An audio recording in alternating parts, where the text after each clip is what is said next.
Hello everybody, welcome back to another stream, and today we're gonna be playing some more Phoenix Wright Ace Attorney.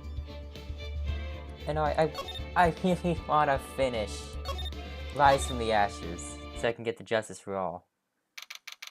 February 24th, 12:14 p.m. District Court, Courtroom number 9.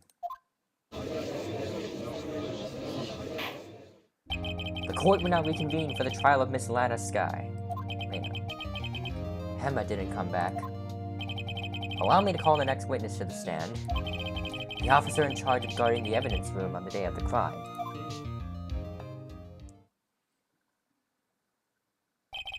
Witness, please state your name and occupation. Me, partner? Oh, I'm just a man, same as you, wandering the trails of civilization. Occasionally helping this elderly cross intersections when needed. Yes, we get it. You won't be here playing Roblox with your friends? You're alright. Do not worry about it. Oh, I know. You're a patrolman. As for my name, if you listen hard enough, you can hear the howling wind calling it out. To be exact, it's Jake Marshall, Your Honor. Howling wind. I've never heard Edgeworth described that way before. Now, Mr. Marshall, let me ask you something. You were in charge of guarding the evidence room on the day the crime took place. This is correct? According to the papers, partner. What do you mean? A desperado's soul is as boundless as the desert sands. No paper could sum it up. Maybe it's best we get on with this quickly. Please share with us your testimony of the day of the crime. In plain old English. Alright, here we go. Getting straight into it. My job was to keep a wary eye on that bone orchard. They said I was supposed to make rounds 3 times a day, but that ain't my style. Besides, the room's protected by 2 security systems anyway. If I remember right, I was at a street-side saloon at the time it went down.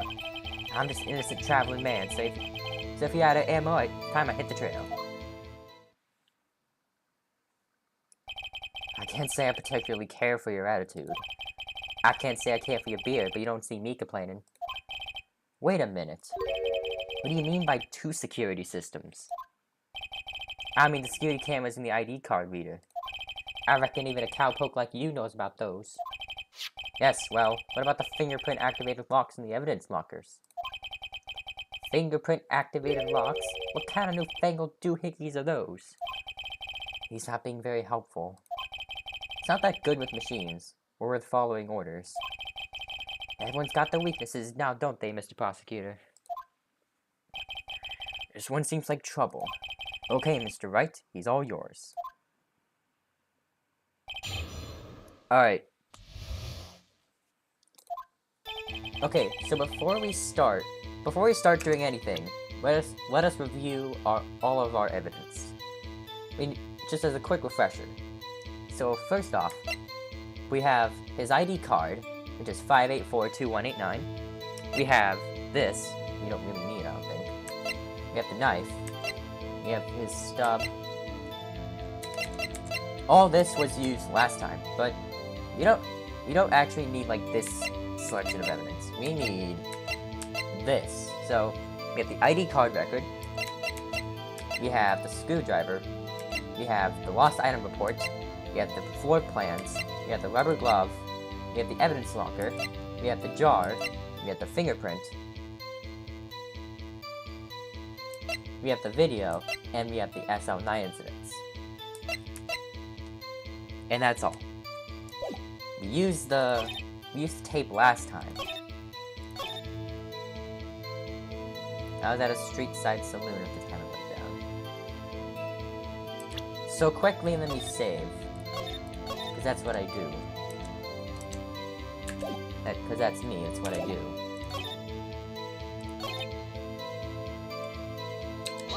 Let me just press that. What were you doing at a place like that? I was eating spaghetti. Not even Angel's steak lunches can beat that parlor's vongole sepia pasta. Do you mean to tell us you abandoned your police duty to eat some noodles? Not all desperados eat tacos, partner. That's not what I meant. Hope this has at least taught you a lesson. That's strange. This is usually where Edward says, "Did you not want to raise this year?" Okay. So it's protected by 2 security systems. He says make rounds 3 times a day. But if we look at this, we have this. This, I assume, is Marshall.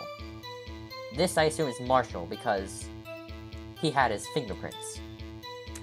He had his fingerprints on the thing, and so he had to get in there.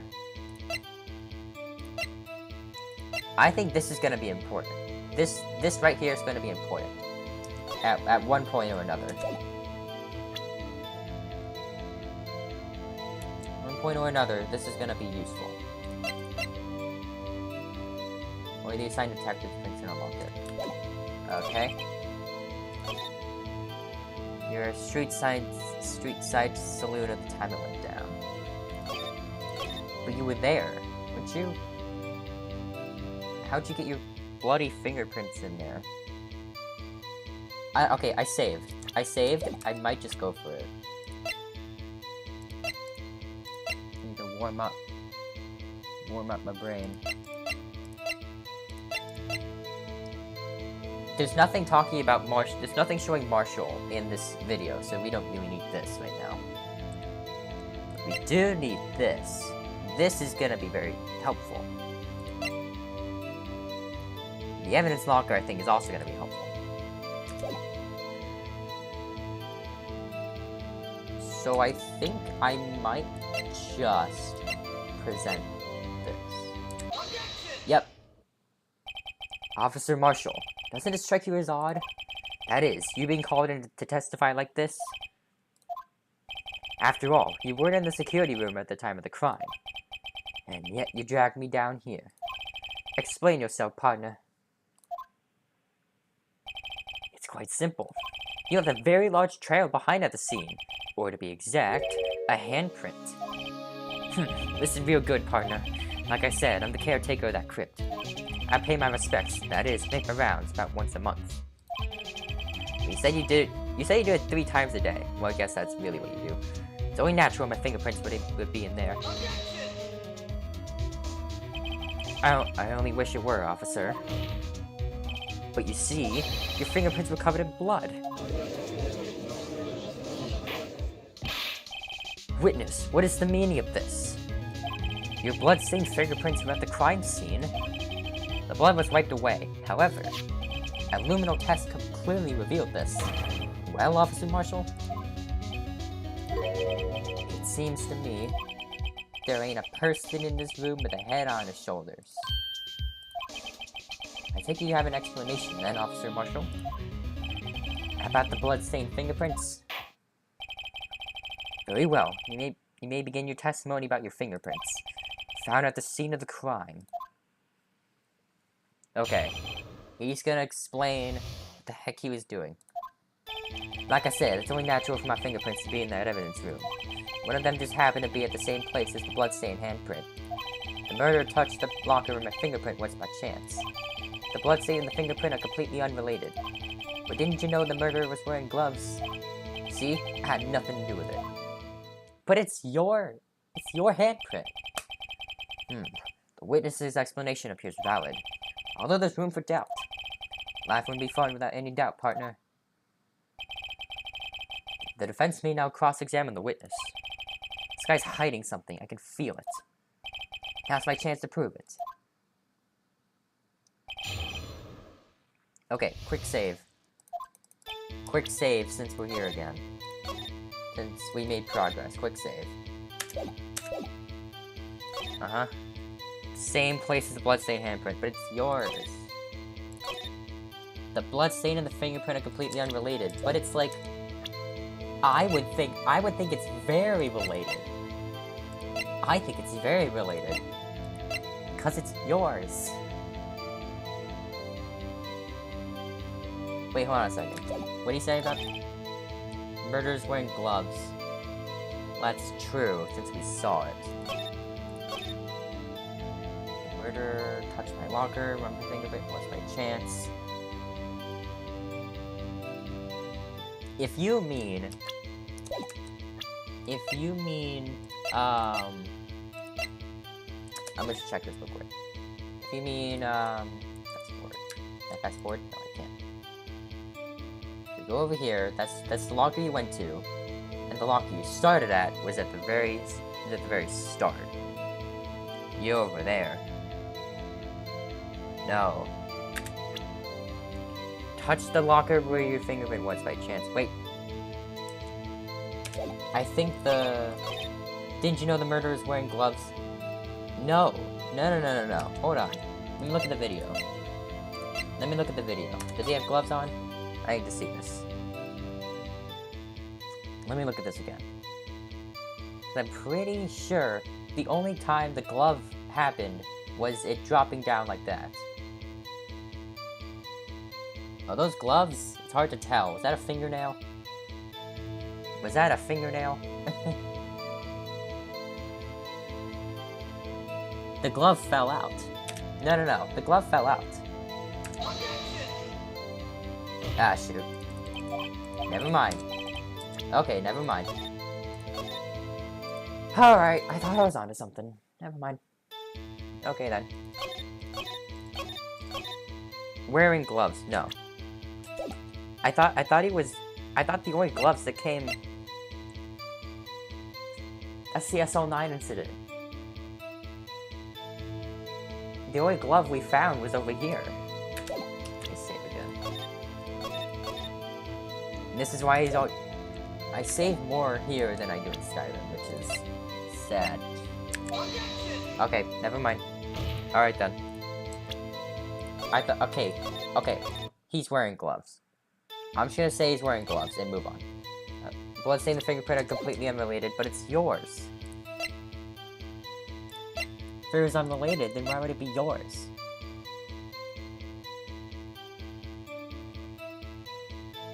That's what I'm wondering.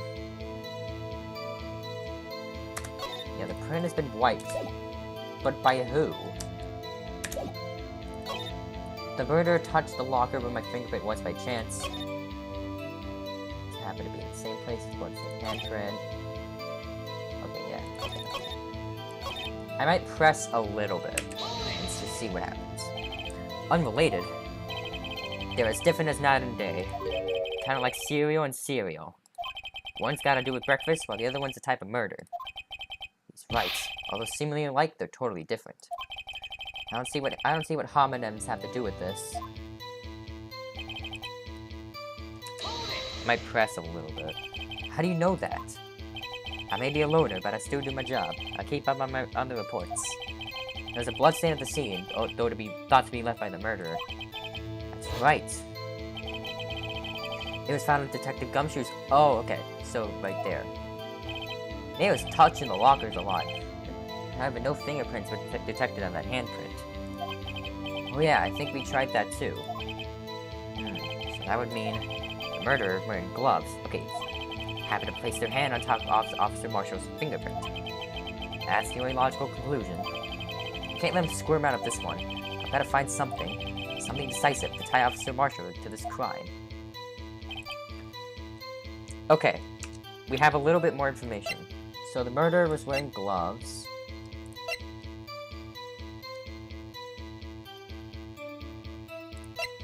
We have this. So we have this. Which I don't think is going to be helpful.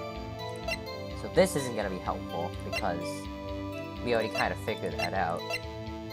I think let's see. This here, so I think it's going to be important. I assume this is Marshall. So...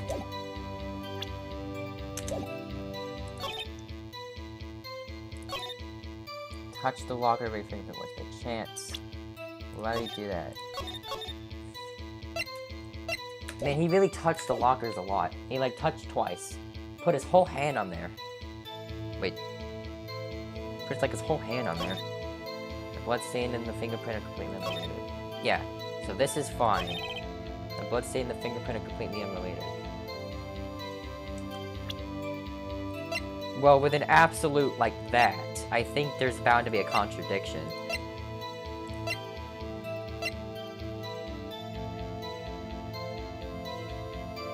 Completely unrelated. That's an absolute. And as all Star Wars fans know, only Siths deal in absolutes. Anyway, let's get back into it.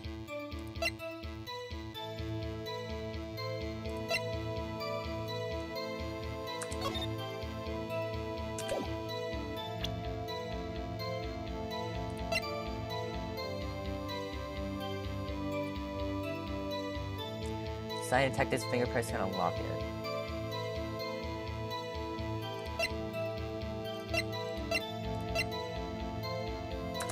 Let's see. Okay. A lot of people.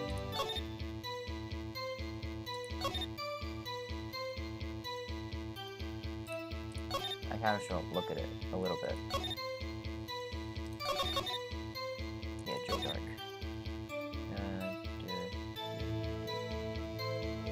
Neil Marshall.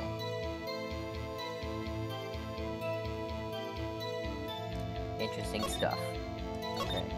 That might come in handy later. That might also come in handy later. But this is not here for now. But let's push that aside for now and just, because I'm pretty sure this right here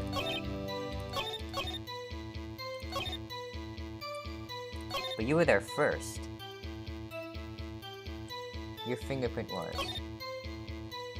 Happened to be the same place. Alright, I may just press more. So then, what about the bloody handprint? Wasn't mine, it's no mystery. Please explain. My locker is covered with my fingerprints. Just so happened. The murderer took the locker with my fingerprint wipes by chance, but it's yours! It's your handprint!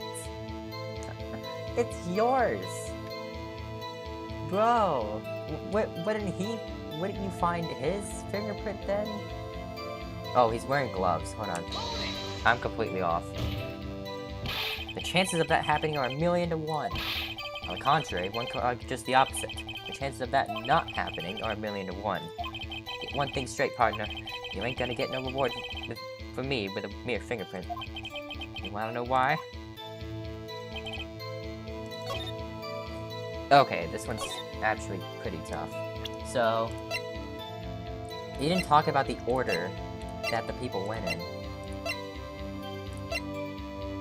Let me check the floor plans, see what's up. If this, turn the corner, it's up there. And then you turn the corner, it's up there.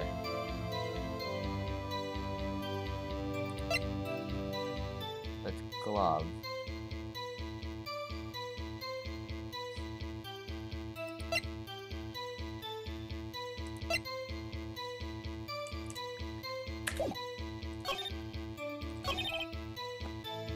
I'm gonna save again, because I don't know what to do.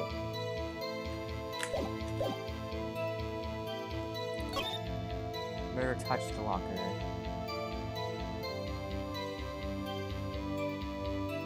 Okay. And he wiped it away? I have to, like, disassociate that glove from the murderer's glove. I'm gonna have to disassociate that in my mind. Because I'm not doing well. This. Not doing well. This. Can't even look at it. Like, I can't really do anything with it, can I?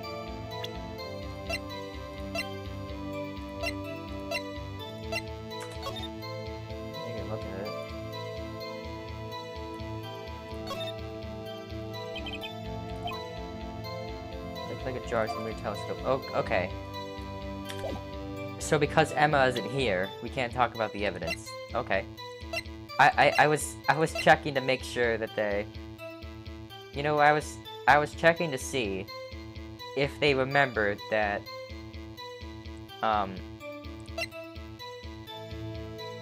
that Emma was not supposed to be there. I was checking to make sure, and they remembered. Good job. It happened to be the same place as the bloodstained handprint.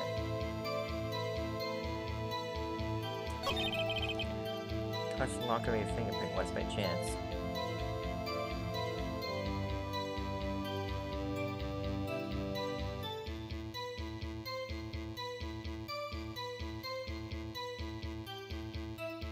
This might be another one of the stupid ones where you have to press every line of dialogue until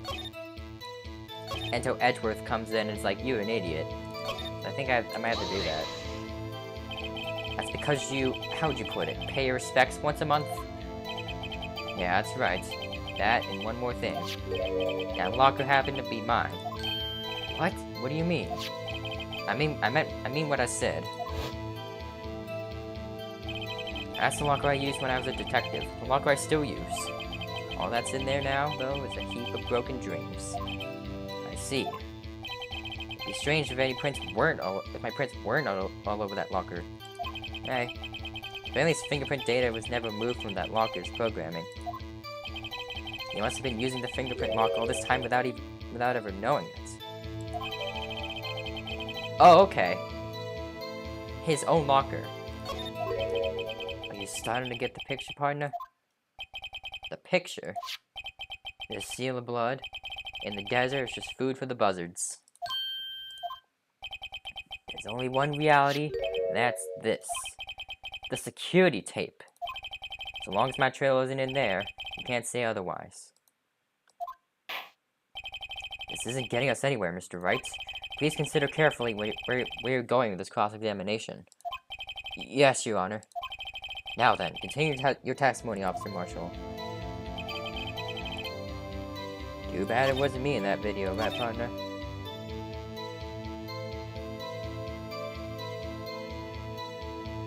Yeah, it wasn't you.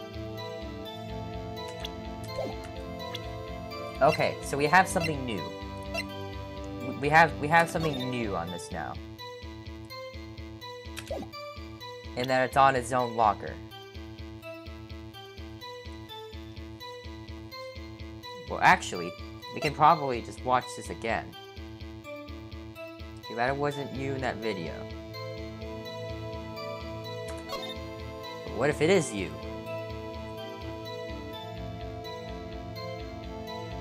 Huh? What you got on that? What if it is you? Okay, so I can see all the lockers from here.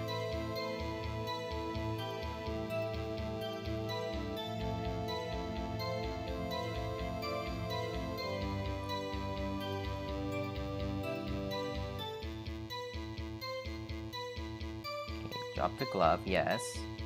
That's our good friend Mike Meekins.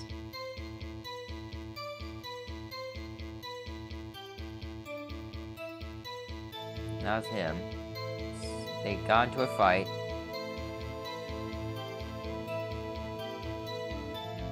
Go away.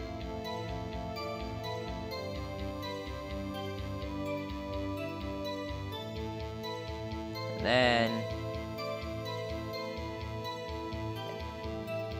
that happened. It's very embarrassing.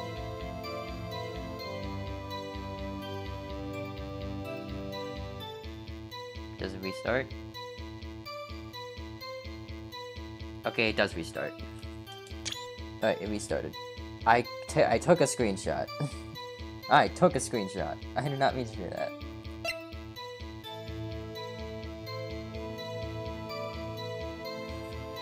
I might press that statement again. I might press that. What do you mean by that? You want to tie me into this crime, isn't that right, partner? So, that video is the only direct evidence you have. But that video is next to useless. It's full of blind spots. Blind spots? Places you can't see. camera's panning back and forth. The floor isn't shown. If someone was familiar with the camera's position, they could leave the room without being caught on tape. We don't have time for your speculations, Mr. Wright. Well, Mr. Wright, if you can show us evidence in this video that indicates Officer Marshall was present, please do so now. I'm gonna save. I'ma save. But I looked at the video and he's not there.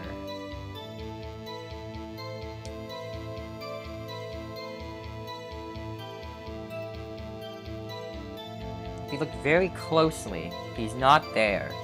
I might try no evidence in video first.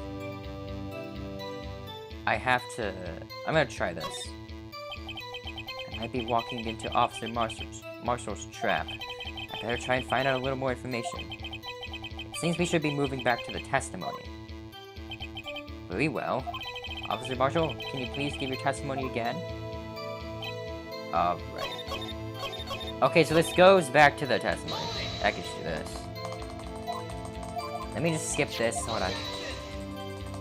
There might actually be evidence that I didn't see.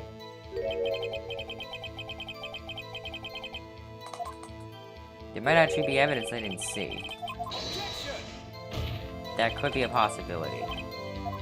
Yes, there's evidence. Maybe.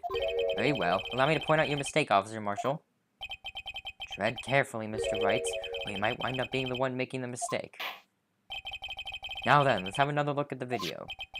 Show us this incriminating evidence of the witness, Officer Jake Marshall. Gladly. Where the heck is it? Gladly. Where the heck is it? Oh, I'm gonna be looking at this video for a freaking while. Alright. So there's him. He's over there just chilling. So we need Marshall. We need evidence for Marshall. That glove fell out. That doesn't matter. Doesn't freaking matter. That's him.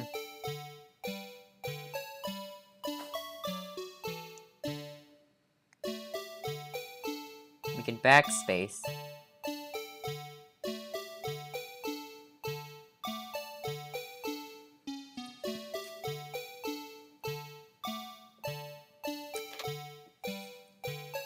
Let's look a little closer. So we can rewind. We can rewind. Have the entire thing play in reverse, which is gonna be really funny.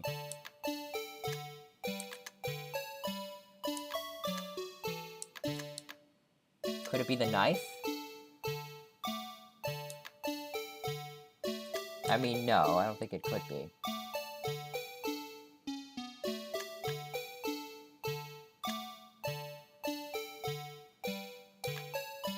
So, his locker is over here, I think. It's like approximately over here.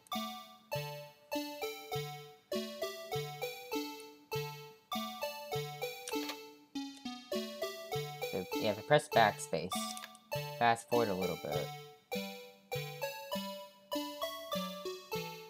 Maybe it has something to do with the light. If you go back, pause a little bit. What is that? Oh, it just replays. Oh, it just replayed. Okay. Oh, this is tricky. This is really tricky.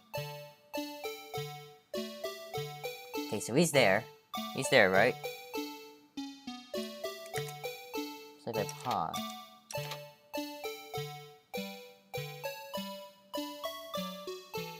I'm really just looking for evidence that isn't here. I mean, is that was already open, which we've already established that isn't open. That has already been open, so anybody can open it. That's been established. That dude, Mr. Meekins, our good friend. I can't see anything. There's like nothing over here.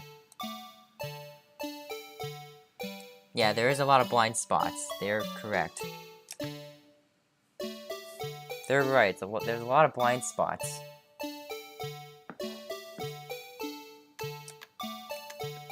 Could I try the knife?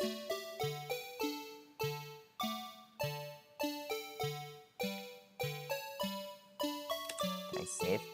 I mean, I already saved right before she said to show evidence, so I already saved by that time. So I'm honestly not that sure.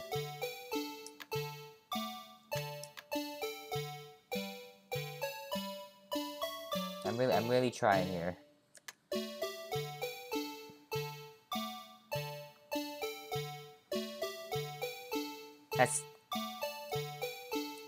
That's 5:15.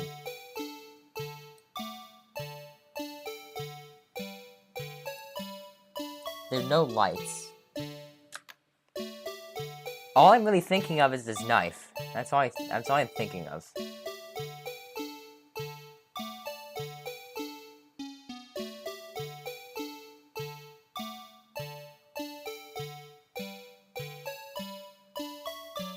Was that there before? That wasn't there before.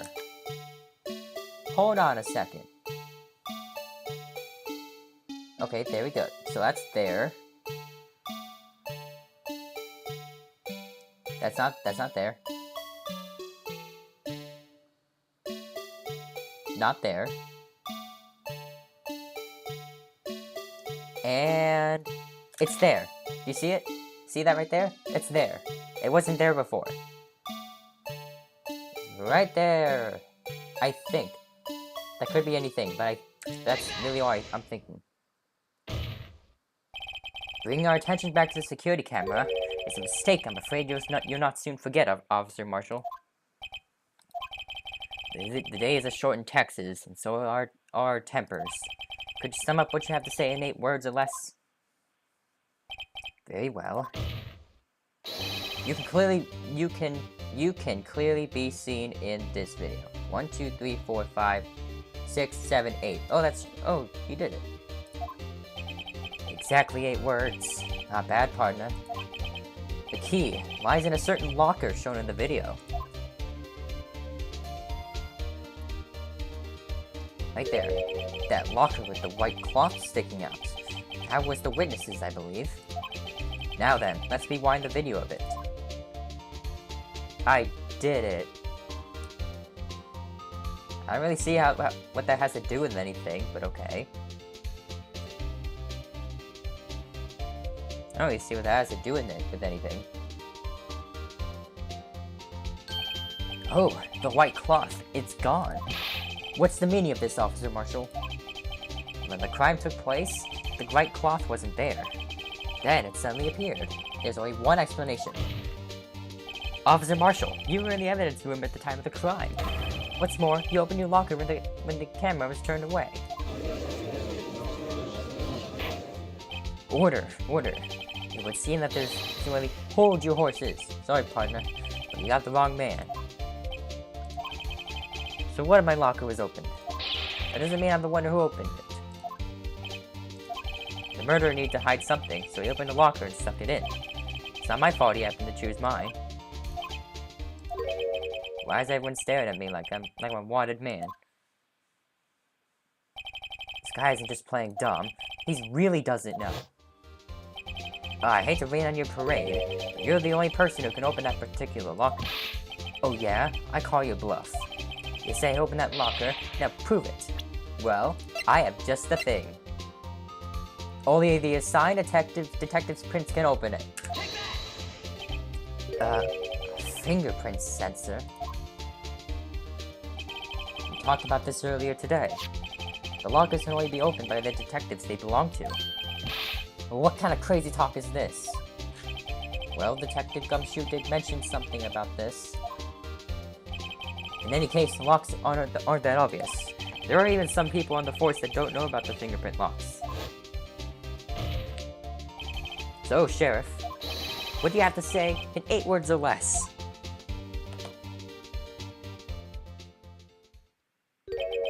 I only got 1 word for you, partner. No!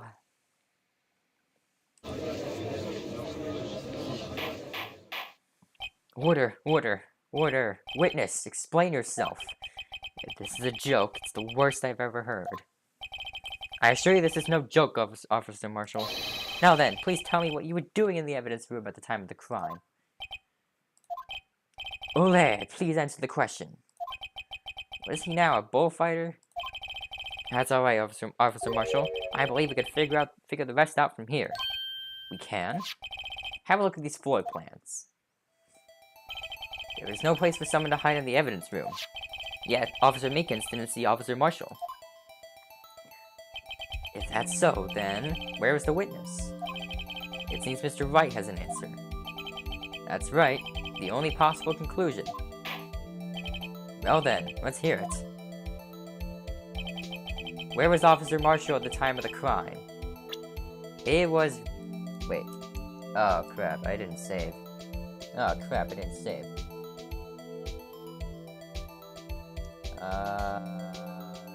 Where's the place he couldn't see him? I misclicked. Officer Marshall is standing right here. Hold on. I'm not gonna save just in case. So Officer Meekins didn't notice him standing there. That's almost as credible as Meekins' warp theory. Gamer's God. Hold on a minute. I got this. I didn't save. I'm gonna speed through this quickly. I didn't save. I'm gonna speed through this quickly. Give me a second.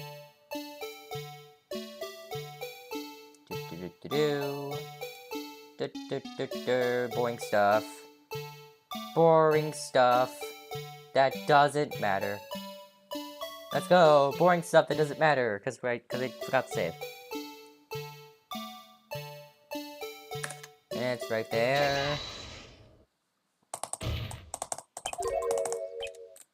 Oh, wait. I pressed everything I didn't mean to press.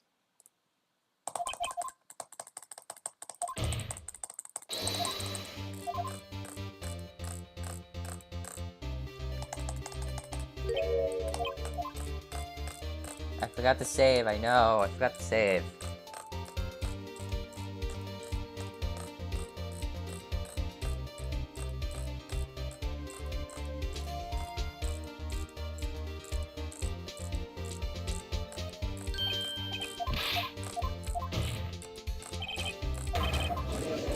Hold on, let me get back to it,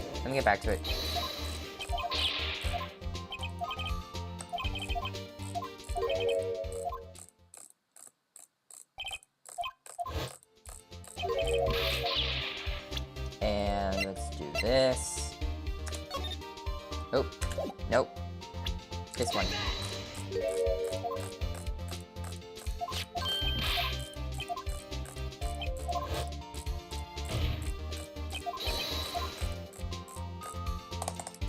I might save after he says no.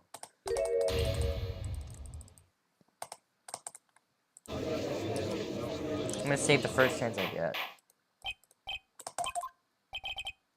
I'm gonna save right here, just so I don't forget.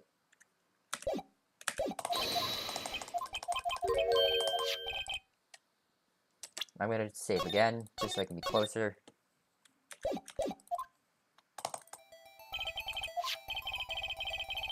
Officer Meekins did not see Officer Marshall.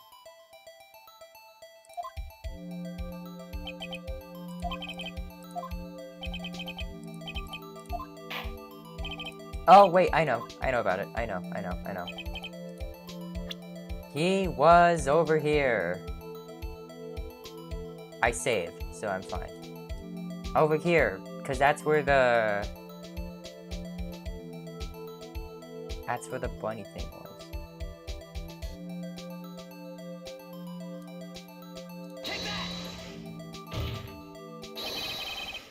Office Marshal. Office Marshal, I think they screwed up. Alright. I'm gonna keep doing this till I get it.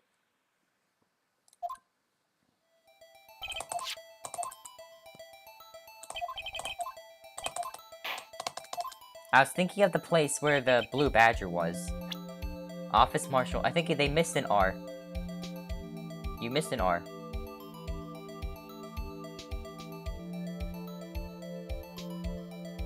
Let me think. Let me think.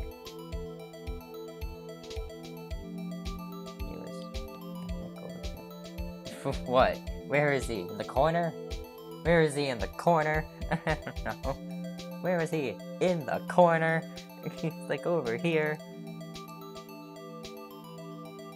Trying to think. I'm like actually trying to think.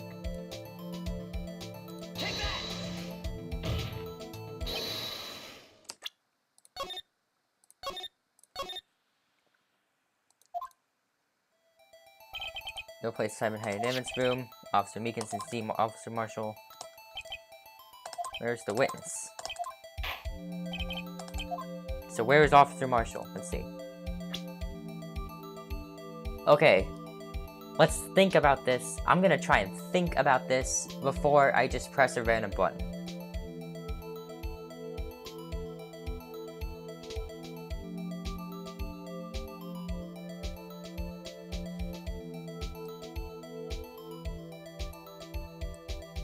I'm gonna actually try and think about this before I try anything.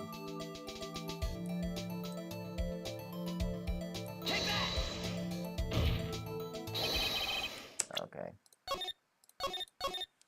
I say I'm gonna think before I do this, and then I keep pressing random places. That's killer.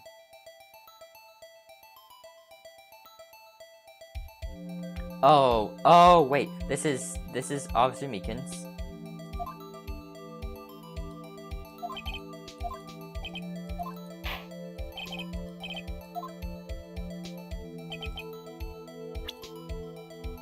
So this is Mike Meekins, and this is who we assume is Marshall.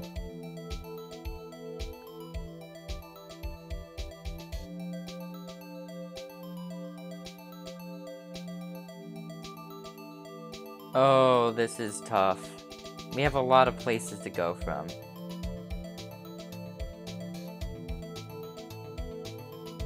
I'm gonna try and... I need to think. I need to think about this. This is the first locker. This is the one we saw the white sheet in. This is really tough. Okay. I don't actually know where he would be. I don't actually know. I need to just...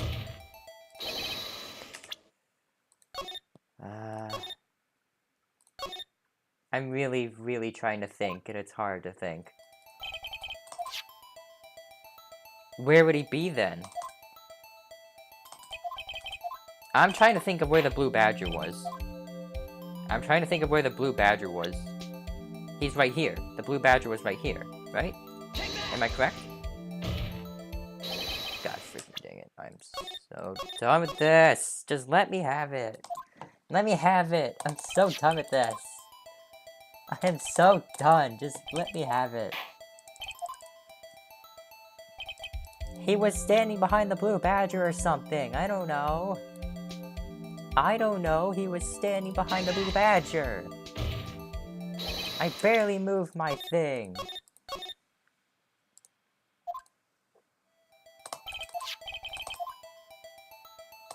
Oh my god, I'm so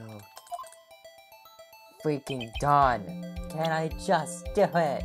Please. Can I just be done? Oh my god. Is it over here? Is it over here? Or over here, maybe? He could be anywhere. He has to be standing over here. This is where he was.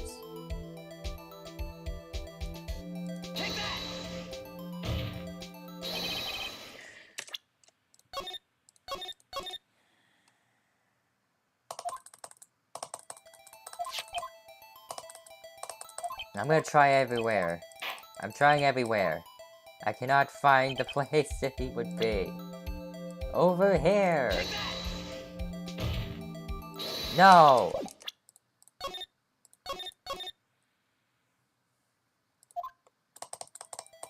I'm getting frustrated. Where is he? I'm getting frustrated. Where is he? He was over here. I don't know. He was over here. Near his locker. Freaking inside his locker. Or something. I don't know. Trying to think of any gaps. That would make sense.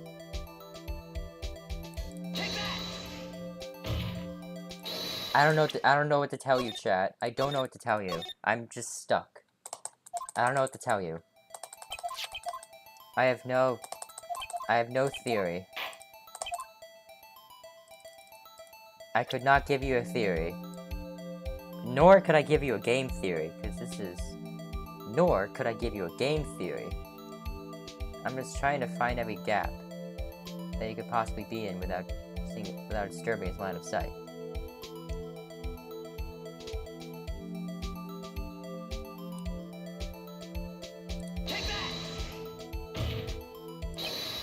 Come on!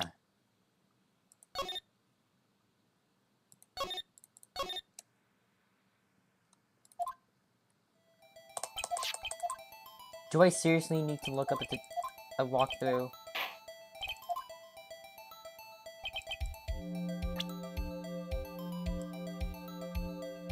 I feel like I'm like right there. I think I'm right there.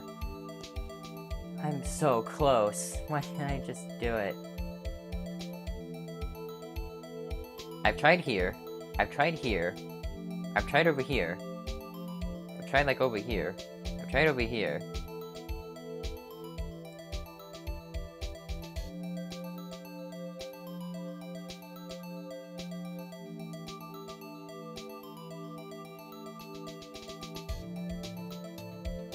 I'm really, really trying.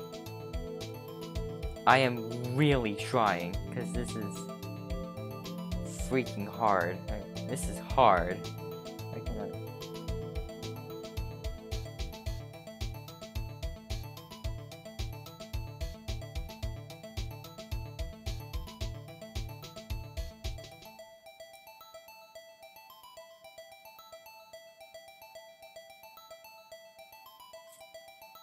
How can I not figure this out by myself? It seems so simple. I only have so many. There's only so many places he could be.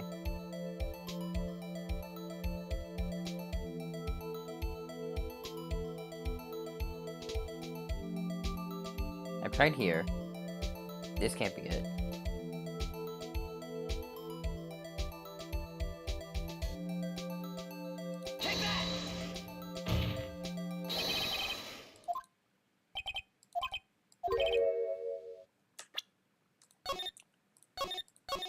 Alright. I'm getting impatient. Okay.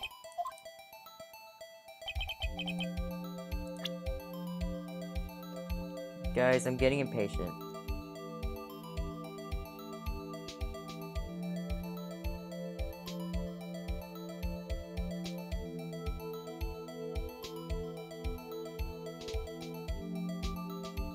I'm getting very impatient. I need to look at a walkthrough.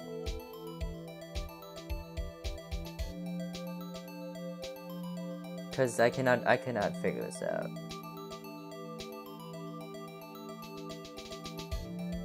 Just give me a second. Give me a quick second. Cause I can figure out all this stuff. Apparently I cannot figure out this.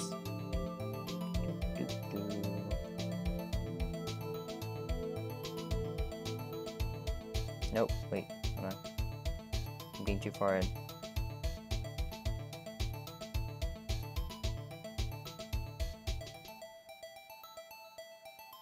Am I too far in? Oh, never mind, never mind.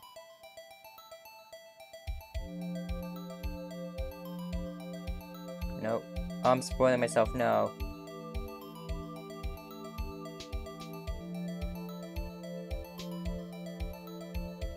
Barely making any progress.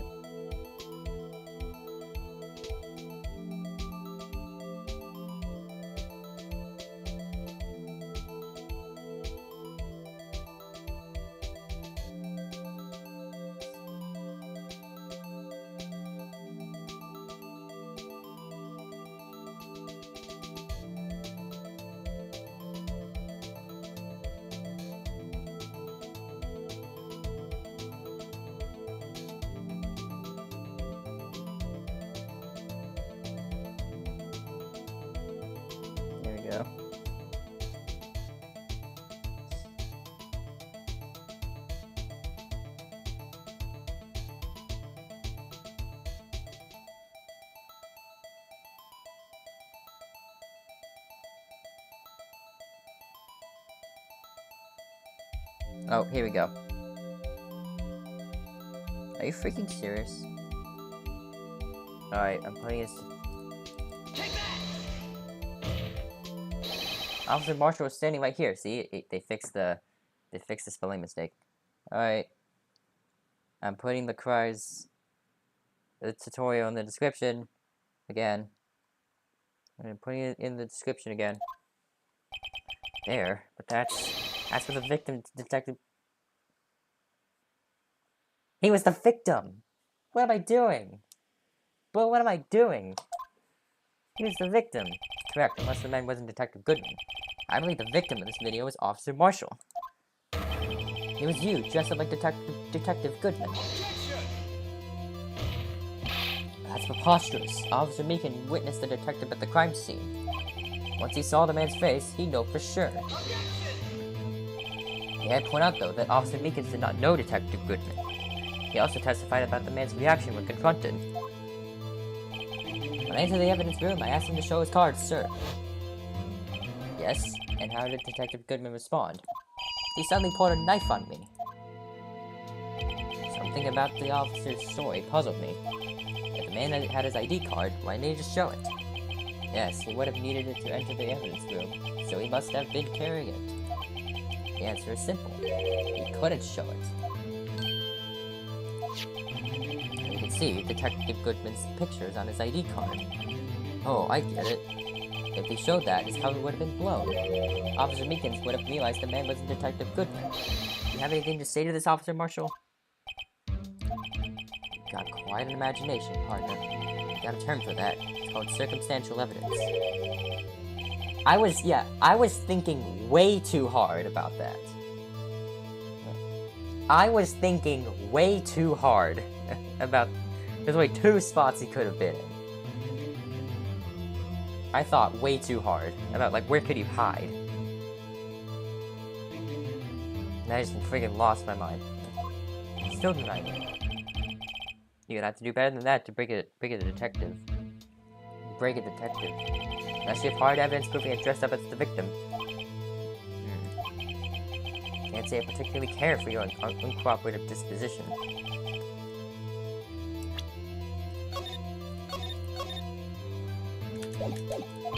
Well, Mr. Wright, do you have any evidence proving a shadow of a doubt Officer Marshall dressed up as the victim?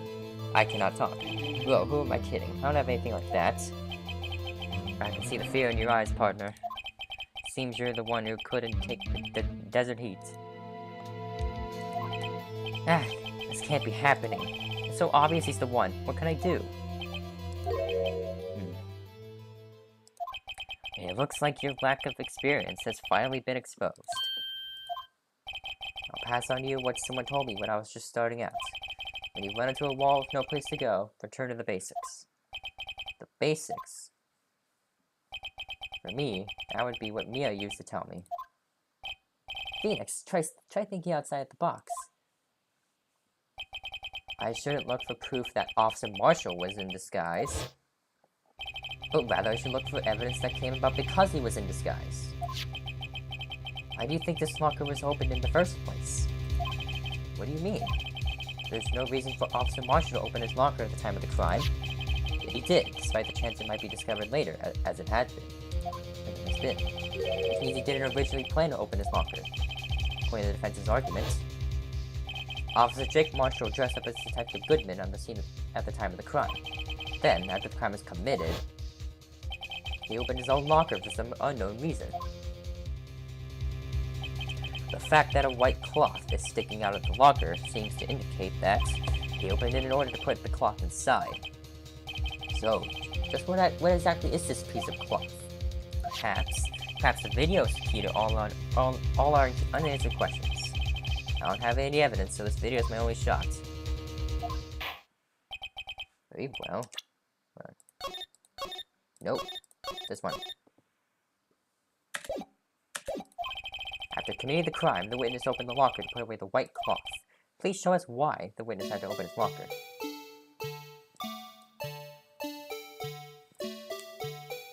This is bad. This is bad. Okay. I can figure this out. I can figure this out by myself. I can figure this out.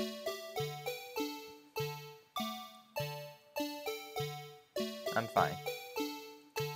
I think his appearance is gonna have to show it.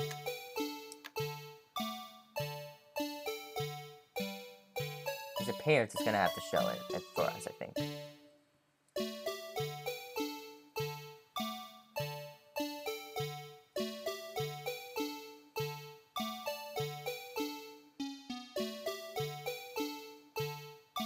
The blood on his shoulder.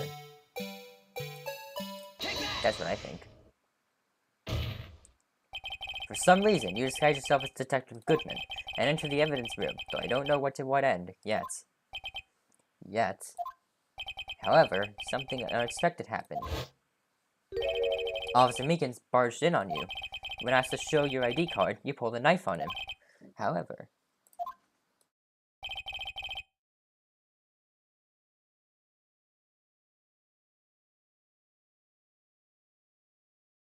Alright, sorry about that. Officer Meekins panicked, and the white coat you were wearing was soiled with blood. A bloody white coat. You couldn't just walk out like that, so you hid the coat in your locker.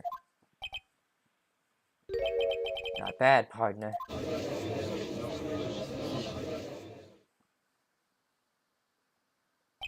Now then, Officer Marshall, are you ready to tell us the truth? Looks like I underestimated y'all. I hope you're happy now, Mr. Edgeworth. 2 years ago, if you were only half as persistent then as you are today, we all wouldn't have to be here now would we? Officer Marshall, tell us the court what you did, all of it. Alright, it seems the time has come.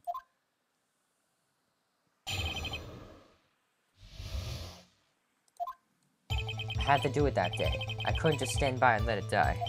I stole the detective's ID and dressed like him. I planned to take out the evidence. I wasn't expecting Officer Meekins. I knocked him out.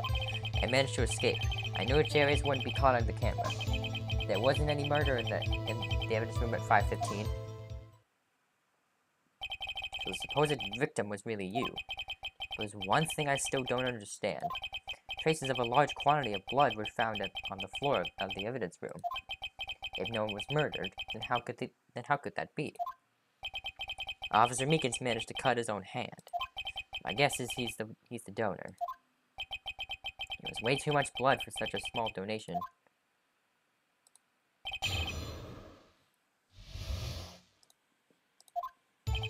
I had to do it. Saving.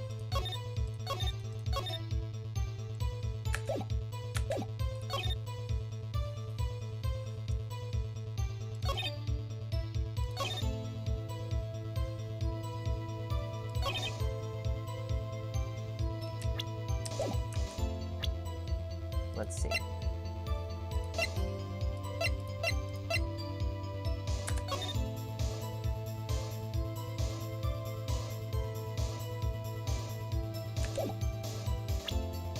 Oh.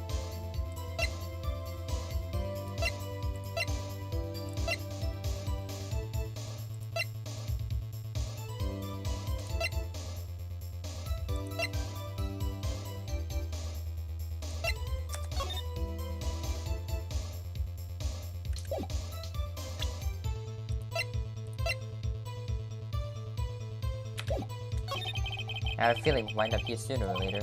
Everyone involved here is related in some way to that case. I better take another look at the files.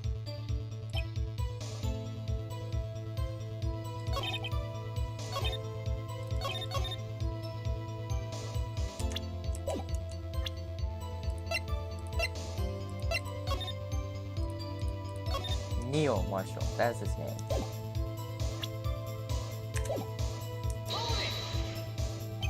When you say it, you mean... You even have to ask, partner? The SL9 incident. 2 years have passed since that case was closed. It's going to completely end with the transferal that day. Not if I have anything to do with it. The incident's not over. But what did you hope to accomplish by sneaking into the evidence room? The case is closed. Only that case we detective can look through the evidence. I wanted to have a look at it myself one more time. No matter what the cost. I don't care what anyone says, partner. That case is mine. But Officer Marshall wasn't in charge of that investigation. Why does he care so much about it? That day was my last chance. That's why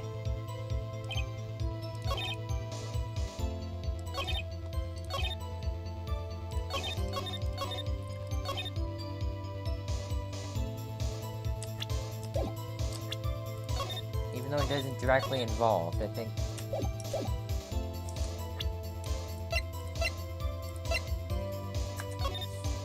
you have to just do it like this. I think I have to do this.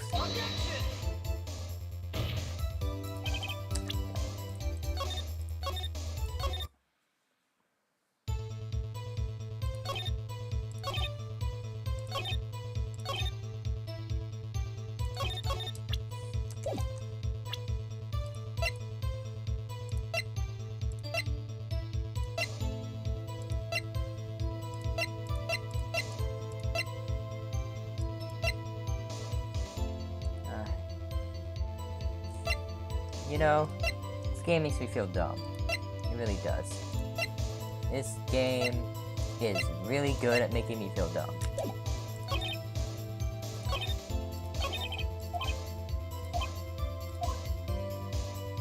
I know, I tried to do it.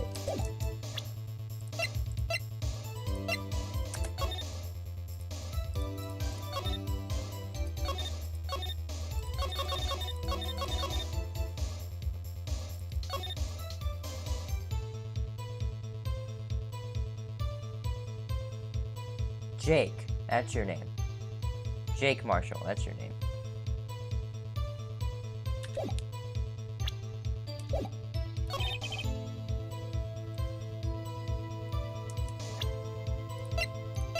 I'm not doing well. Come on! I'm actually getting really annoyed, because I cannot solve this by myself. I'm getting really annoyed. Sure. Why did you disguise yourself as Detective Goodman? They didn't make it look like Dick Goodman's carrying out the evidence transfer. I'd be arrested for stealing evidence, which wouldn't get me anywhere. They did it to fool the security camera. And the detective's ID card. I saw it the morning of the incident.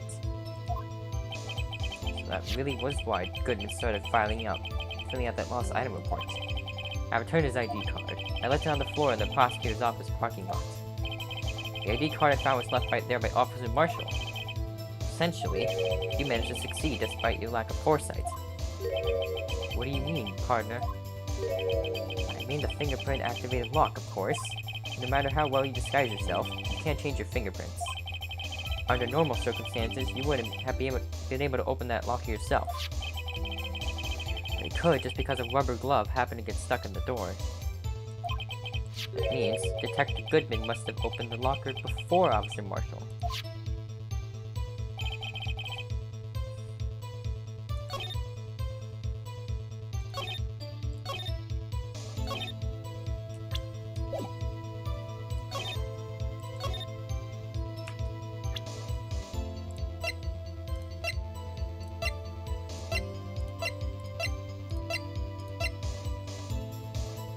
You know, I've had an idea.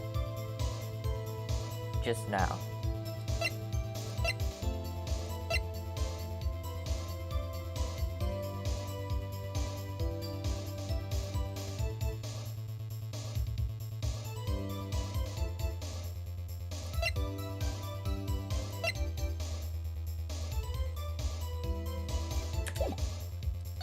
But I might not do it. Because it'll be too hard. It'll be too hard to, like, change the game.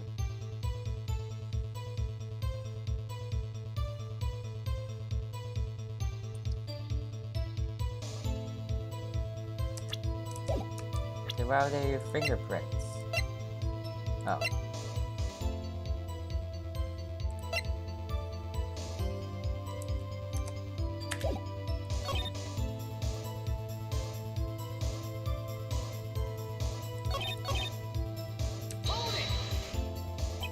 Pulled a knife on Officer Meekins to try to drive him off. I should say I was a little surprised. I only plan on being in the evidence room for no more than 5 minutes. I didn't think anyone would actually come in during that short time. Officer Meekins certainly is a one-in-a-million type person. stinky detective for an intruder and demanding to show his ID. I have to think a little bit more about his race this year. When did Edgeworth get so much influence? Anyway, he threw himself at me, and I ended up cutting him slightly. I'm sorry it had to turn out that way. We knocking him out and everything. By the way, what happened to your knife? Oh, you mean this one? I don't know what to say. So you knocked Officer Meekins out, and...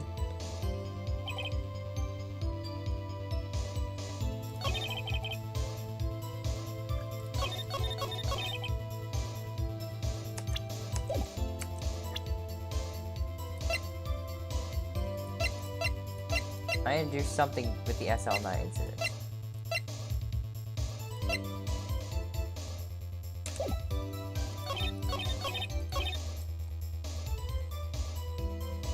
Rise from the dead, my children.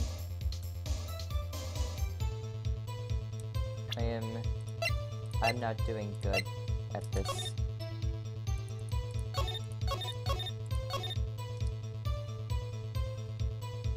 I'm not doing well.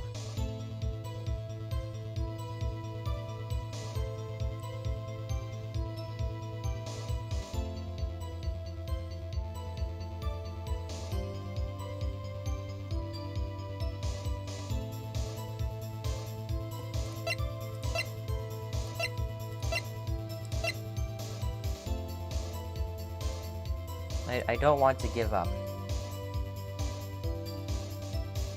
I really do not want to look up a walk. I'm trying not to rely on a walkthrough. What I'm doing.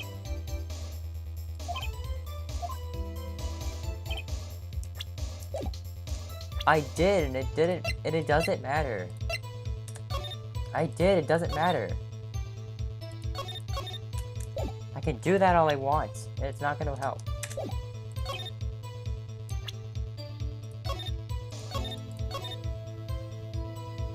Hello, Linnea. I'm trying to do this thing.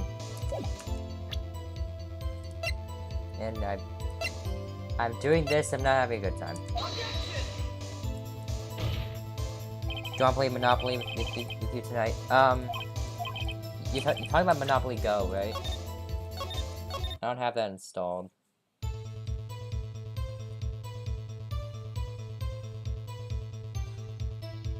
I'm not having a good time. I really am not. Because this is too hard. This is too hard. I don't want to rely on... I don't want to rely on tutorials, but I think I'm gonna have to. I cannot figure this out for the life of me. No, like actually Monopoly? For money? Like, what do you mean? Like, is there an...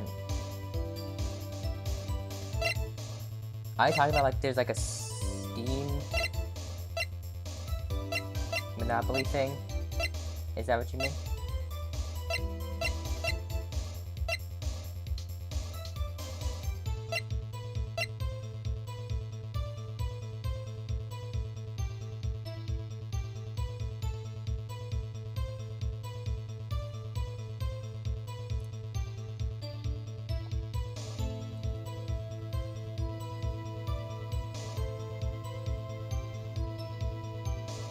Hey, Xavier.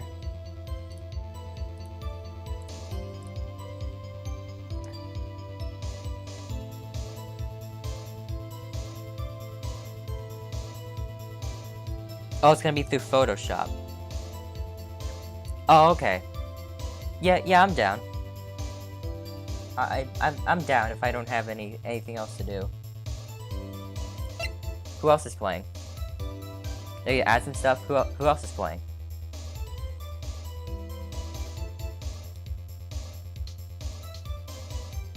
Just wondering.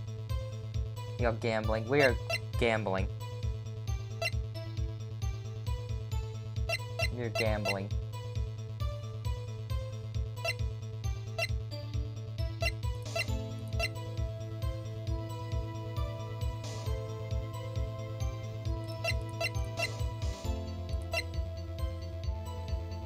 You, Shady, and Wade. Alright. Alright. I am down.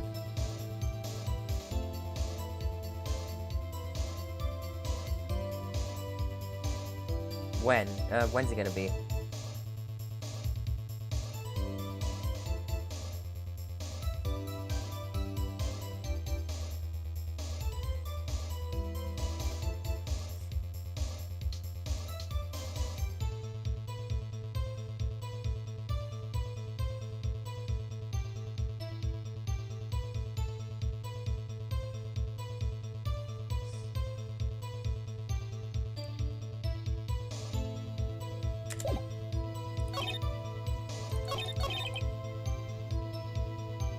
Tonight at 7. Okay. Yeah, I'll be able to make it. I'll be able to make it then.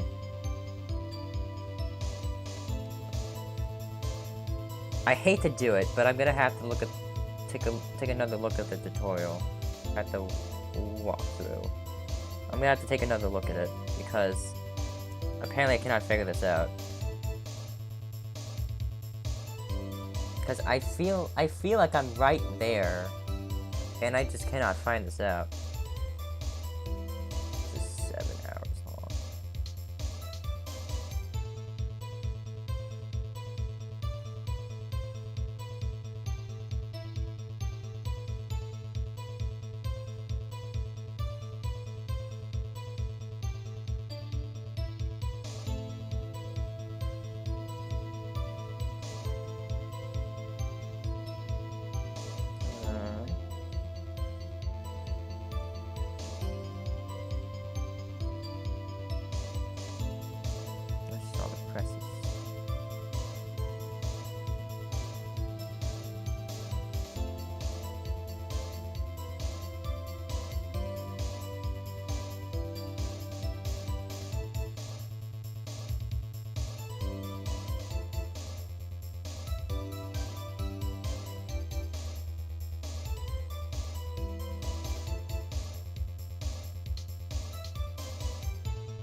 Do I literally just press? Is that it?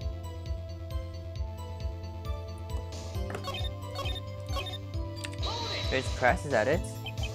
So you did do your research beforehand. Those who going to the desert unprepared don't live long, partner. I didn't think it would make a difference, though. The security tape is erased every 6 hours. If all had gone to plan, no footage would have been left. However, you bloodied your coat in the struggle with Officer Meekins. If someone was in the security room when I came out, Jake would have been up. I opened my locker and stashed it in there. What was Officer Meekins doing during that time? What else? He was sleeping like a baby. What are you saying is on that day? Okay, okay, never mind. He was just doing a press. Never mind. Never mind.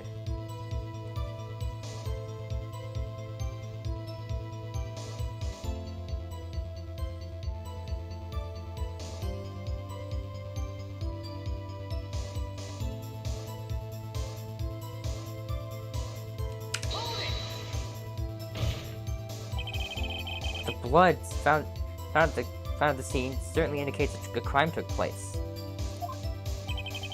What are you, blind? The victim shown on that tape is me, and I'm not dead yet, partner. So you stole the evidence from the locker. Actually, no, I didn't. Why not? Sorry. When I opened the locker, the evidence was already gone. What? Mr. Edgeworth, where's that evidence? It's still missing, Your Honor. Detective Goodman's locker is already empty. Someone else stole the evidence. Officer Marshall, may I ask you one thing? Fire away, partner. It's a free country. Just remember, I'm also free to decide whether or not to answer. Why did you do this? Stealing a detective's ID, injuring a police officer, is no small offense. Moreover, you're an officer yourself. This will have serious consequences. can't just be forgiven with a simple cut in salary. Not that salary cuts are even a valid solution. Like I said, this isn't your case. This one is mine. I'll do anything it takes to get an answer I'm satisfied with. The witness has an unusual amount of zeal. Let's hear more. Can't forget the SL9 incident. You know why? That case was solved 2 years ago, wasn't it? That's the reason the evidence was stored in the evidence room. Joe Dark was convicted for his crimes. One thing I can say for sure is he deserved his sentence. I remember the Joe Dark case. It involved serial murders, didn't it? I don't intend to complain about how it turned out, but there's something that still bothers me. Something went down in that trial. Something no one will talk about.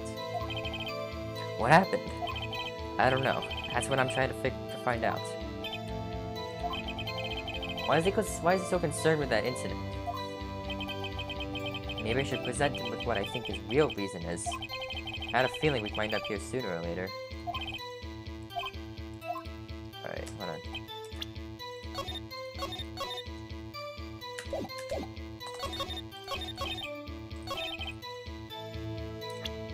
So now I present the files.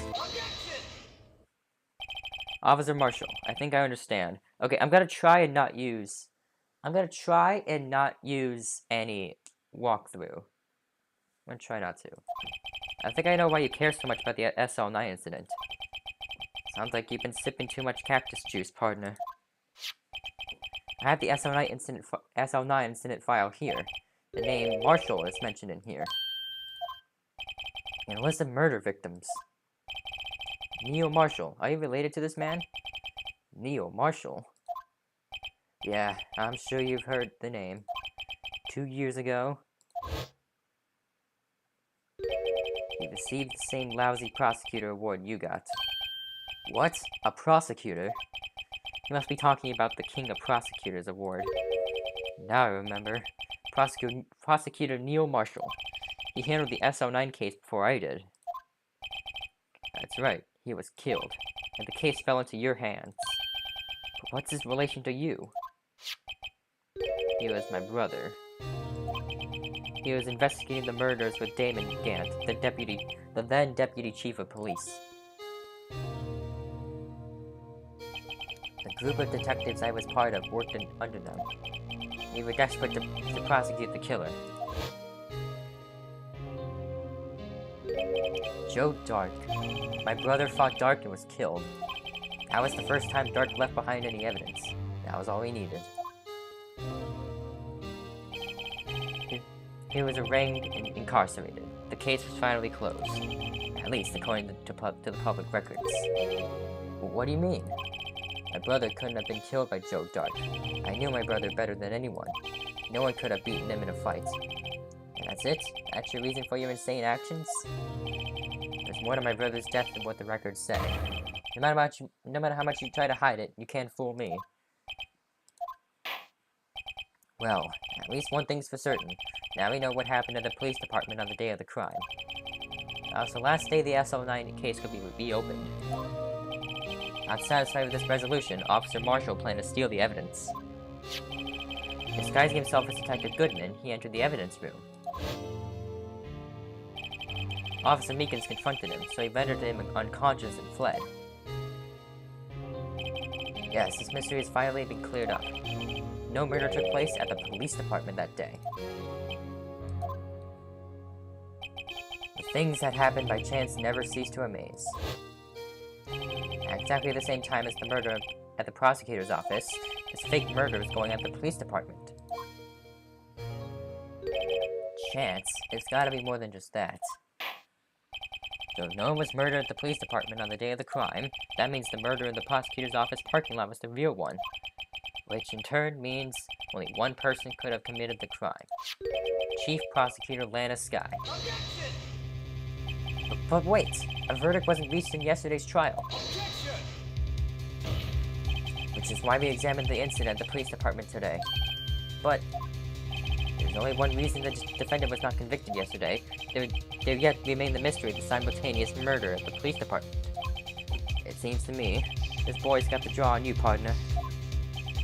All the mysteries at the police department have been resolved, no doubt about it. Our sole murder took place at the prosecutor's office. The only suspect is Lana Sky. And the testimony of one Mrs. Angel Star is completely incontestable. If you have a response, make it a single word or less. Arg! I rest my case. It seems this trial has reached its conclusion. There's no room for doubt. Well done, Mr. Wright. Thanks to you, I didn't need to waste my time disproving the alleged murder of the police department. There's no doubt what I proved today is true. The apparent murder on the security camera's tape really was fake. I didn't realize that would end up proving Lana guilty. Now then, the time of the verdict has arrived. This court finds the defendant... Oh. Your Honor, wait. Emma, the defense has an objection, a scientific objection, right? What do you mean, right? Mr. Wright, are you this girl's guardian? Your Honor, in a sense. Please, Your Honor, all I'm asking is for a minute of your time. Please hear me out. Mr. Edgeworth, please. I don't want to leave any loose ends. You want a minute? I'll give you 3. I was kind of in shock. I mean, finding out the SL9 incident referred to the Joe Dark killings. Now that she mentions it, the name of both Sky sisters were in that file. That's when I figured it out. I mean, what Officer Marshall was trying to do in that day. So I knew his fingerprint had nothing to do with the crime. That left only one thing. The other handprint. You mean the traces of blood found on Detective Gumshoe's locker? But no fingerprints were found on it, right? No, but I figured if I examined it scientifically, I'd be sure to find a clue. So I ran over there and looked at it again. So did you find something? No. Huh? Sorry, I guess I'm not much of a scientific investigator after all. Is that all? Please don't be mad. I'm just a high school student. I'm just an attorney. Mr. Wright, those traces of blood are the only clue we have. If we can't find something wrong with them, please, Mr. Wright, you're a professional. If anyone can save Lana, it's you. Me? Oh boy. Time's up. Now then, Mr. Wright. With regard to the incident at the police department, does any reasonable doubt remain? It appears the defense is troubled by the other blood mark. Looking at the floor plans, a handprint was discovered around here. Game over. Is there a problem with this? Mr. Wright, I'm sorry I can't be of more use. But still, if you can't find anything wrong with that blood mark, Lana would be... Please answer my question, Mr. Wright. You don't have all day. Yes, Your Honor. If ever I needed to concentrate, it's now. If I ever need to save, it's now. What could be wrong with that handprint on Detective Gumshoe's locker? Could it be something I'm missing? I object. This handprint left at the crime scene clearly shows a contradiction. The only thing that seems clear is your grasping, Mr. Wright. You've been staring pretty intently at those floor plans. Tell me, is there a problem with them? Yes, this is strange. Take a good look at these floor plans. Something is missing. Missing? You mean something hasn't been drawn on there? Yes, something that, when drawn, will completely change the meaning of the blood mark. Let's pray the defense isn't simply trying to buy time. Wait a moment, Mr. Wright. With all this evidence here, there's gotta be something I can use. The question is, which item can prove something is missing in the floor plans? Of course, this. Well, this. As they say back west, even a blind man can hit with a buckshot. That is, so long as he's facing the general direction. In case Mr. Wright's not sure which direction to face. It's no use. The more evidence there is, the greater the chance of me being wrong. Just calm down, Mr. Wright. Try to remember what the evidence room was like on the day of the crime. What is it that bothers me about this blood mark? Please allow me another chance. So I got it wrong. Okay. That's crazy. Yeah. Okay, got it wrong then. Which item? Oh, criminal. Well, what am I freaking doing? Okay, never mind. Oh, God.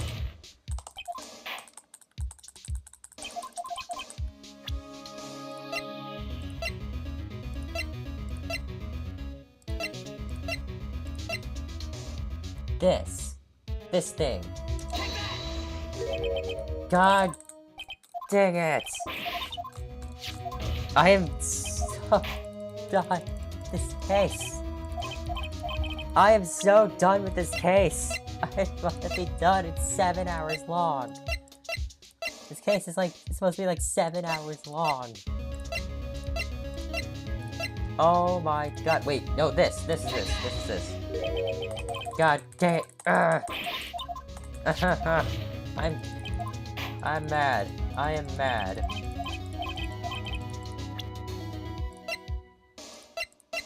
I am mad.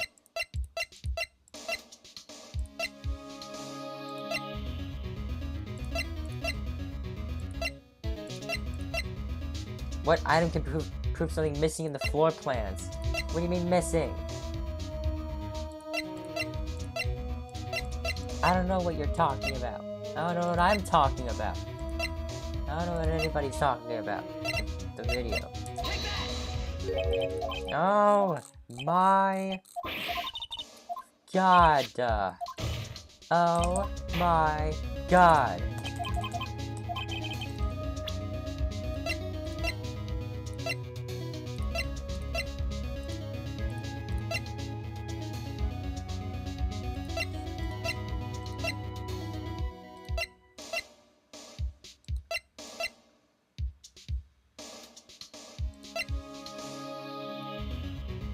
I don't know. What it's gonna be something extremely obvious, and I'm gonna miss it, right? Right? It's gonna be something extremely obvious, and I'm gonna miss it.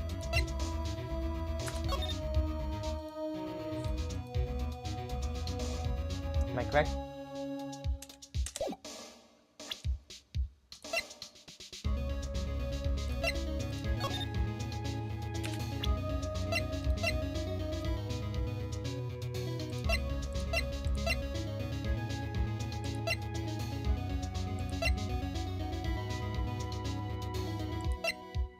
I don't know. I don't know, okay? I don't know. I don't know, okay? Only one glove found. Oh. I'm going through all my evidence. I'm going through all of it. It's gonna be something extremely obvious. And I don't know which one it is. Do something! I'm going through all my evidence.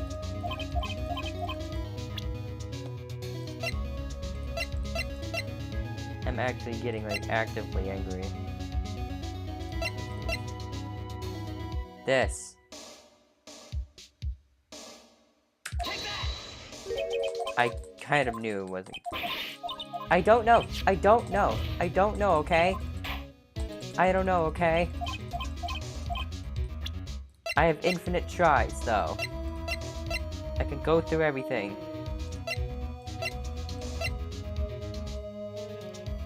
This thing.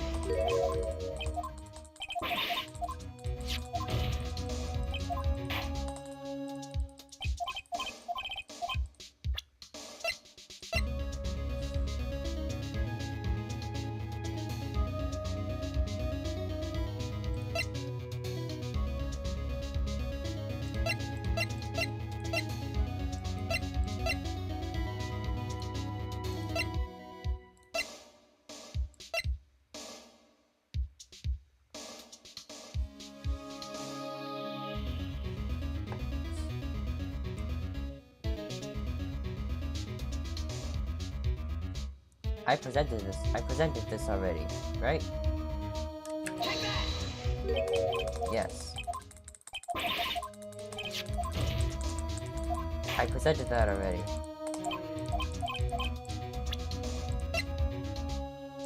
Oh, there's so much.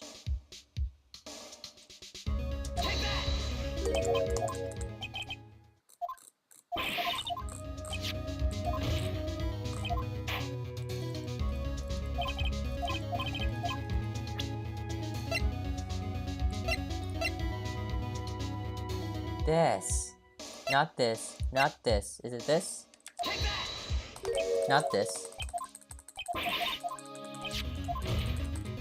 I'm doing very badly. I've been stuck here 20 minutes.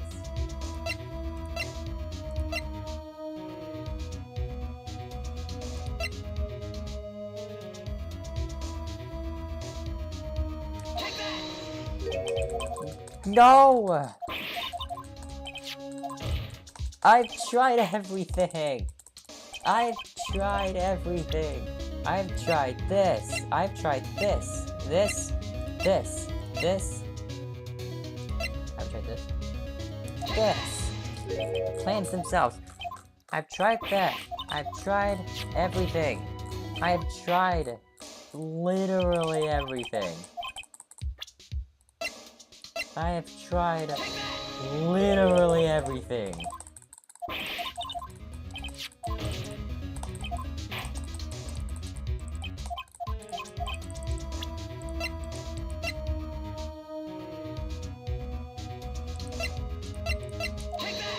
Oh.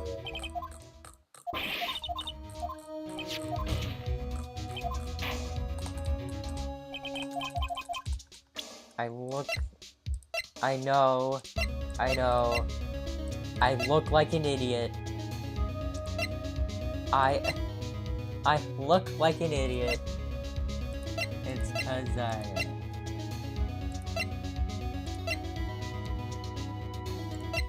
It's 'cause I am. I know I look like an idiot.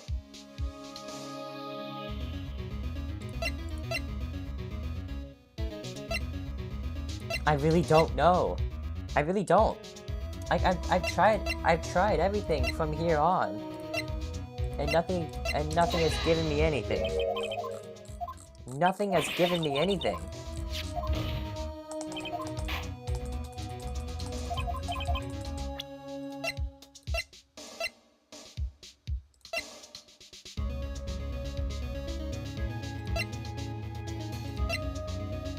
I thought I was gonna get further and stuck here.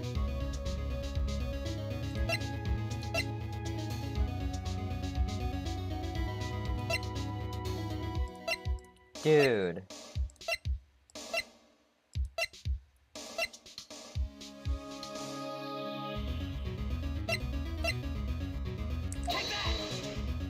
Oh, that. What about that piece of plywood? The Blue Badger, mascot of the police force. Defender of truth, guardian of proof. Explain yourself, Mr. Wright. Please look at the floor plans of the crime scene. The Blue Badger is not here. So watch what happens when you put him in. This is where he was dancing at the time of the crime. Right there. I thought he was hiding behind it. Well, what? That's right. So long as the Blue Badger is dancing here, it'll be impossible to place a handprint at this spot in the locker. What? Yay, blind guessing. So that means, just exactly what does that mean? It means it can't be done. What are you saying? Blood traces were undeniably found in that locker. Don't look at me. I didn't put it there. You're right. Think it through scientifically. Emma, on that afternoon, Officer Meekins was the one who brought the Blue Badger to the evidence room, right? After he put it down, it would be impossible to leave a handprint on that locker. So that must mean this blood mark was left there before the Blue Badger was brought in. Just one moment. I would not allow such far-fetched balderdash in my courtroom. It may sound far-fetched, Your Honor, but it's the only possible explanation. On February 21st, in the police department's evidence room, blood was spilled not once, but twice. Well, how? One time was captured on this tape, taken by the security camera. Officer Meekins cut his hand, from which a trivial amount of blood fell. The problem is, the other time.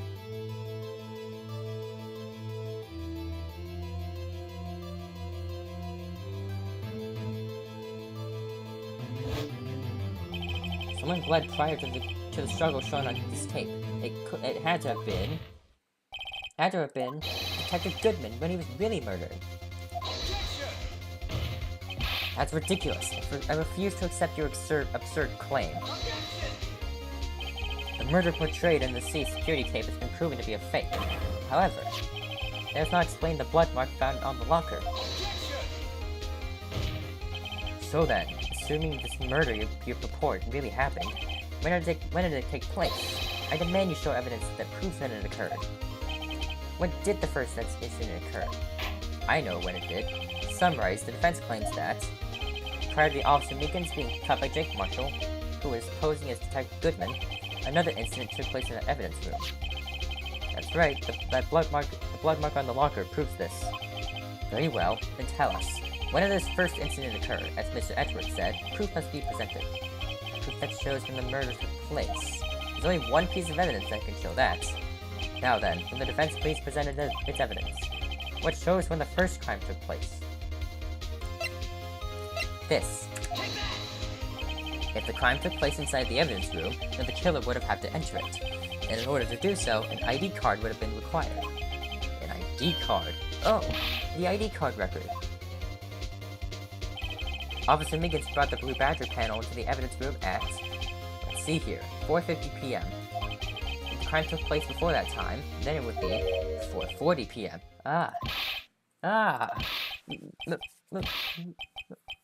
Miles Edgeworth, just what have you done? I never would have figured you had the nerve, boy. Drop the act, witness. It doesn't take a lot of thought to figure out it couldn't have been me. Nope, I ain't getting it. I'm afraid I don't understand either. It's clear from the luminal that test blood was there. However, when the second crime took place, both Officer Meekins and Officer Marshall failed to notice the blood. That means the blood from the first crime was wiped away by the real murderer. I would have just 10 minutes. I would have had just 10 minutes to carry the murder of the victim, carry his body away, and clean up the blood. Unfortunately, that's physically impossible. That would mean the crime must have taken place before Mr. Edgeworth entered the evidence room. Let's look at the chart again. There's only one other card number remaining, 7777777. Talk about a lucky number. But wait, that doesn't make sense. How could Detective Goodman have entered the evidence room? Since there's no record of his card being used beforehand, he must have entered along with the real murderer. That's the only plausible explanation. He went in with 7777777. Mr. Edgeworth, please look into this ASAP.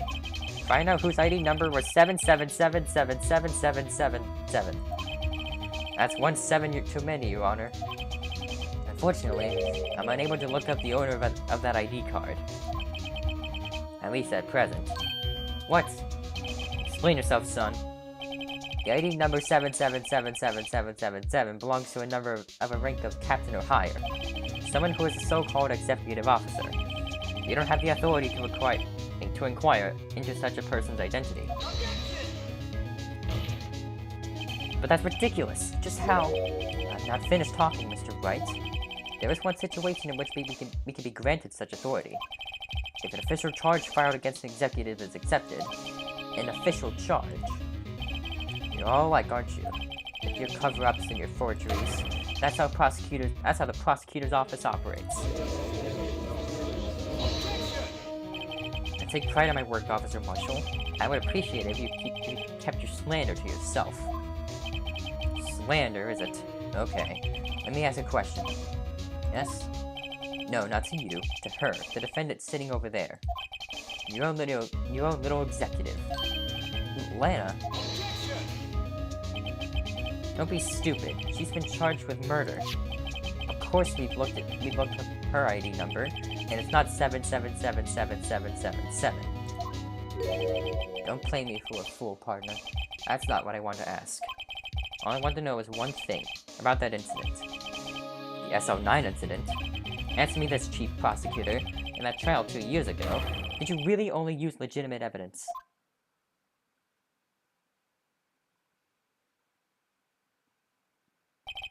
Do you need the witness to repeat his question, Chief Prosecutor? I heard him fine, Mr. Edgeworth. 2 years ago, I was in charge of the prosecution for that trial. At the time, occasionally, we felt the powerlessness of the law. At least, I did. But Lana, I became a prosecutor in order to suppress crime with the law. But before I realized it, you were the ones being suppressed by the law. Defendant, just what are you saying? I'll ask you again, Chief Prosecutor. During that trial 2 years ago, did you really present all the evidence in court? Can you look me, an investigator in that crime, in the eye and say that you did? Chief Prosecutor, you didn't. I don't have to, Officer Marshall. Why won't you answer him? Drastic crimes require drastic measures. That's just the way it is. We did what we had to in order for him to get the verdict he deserved. But Lana, even if it involved forging evidence.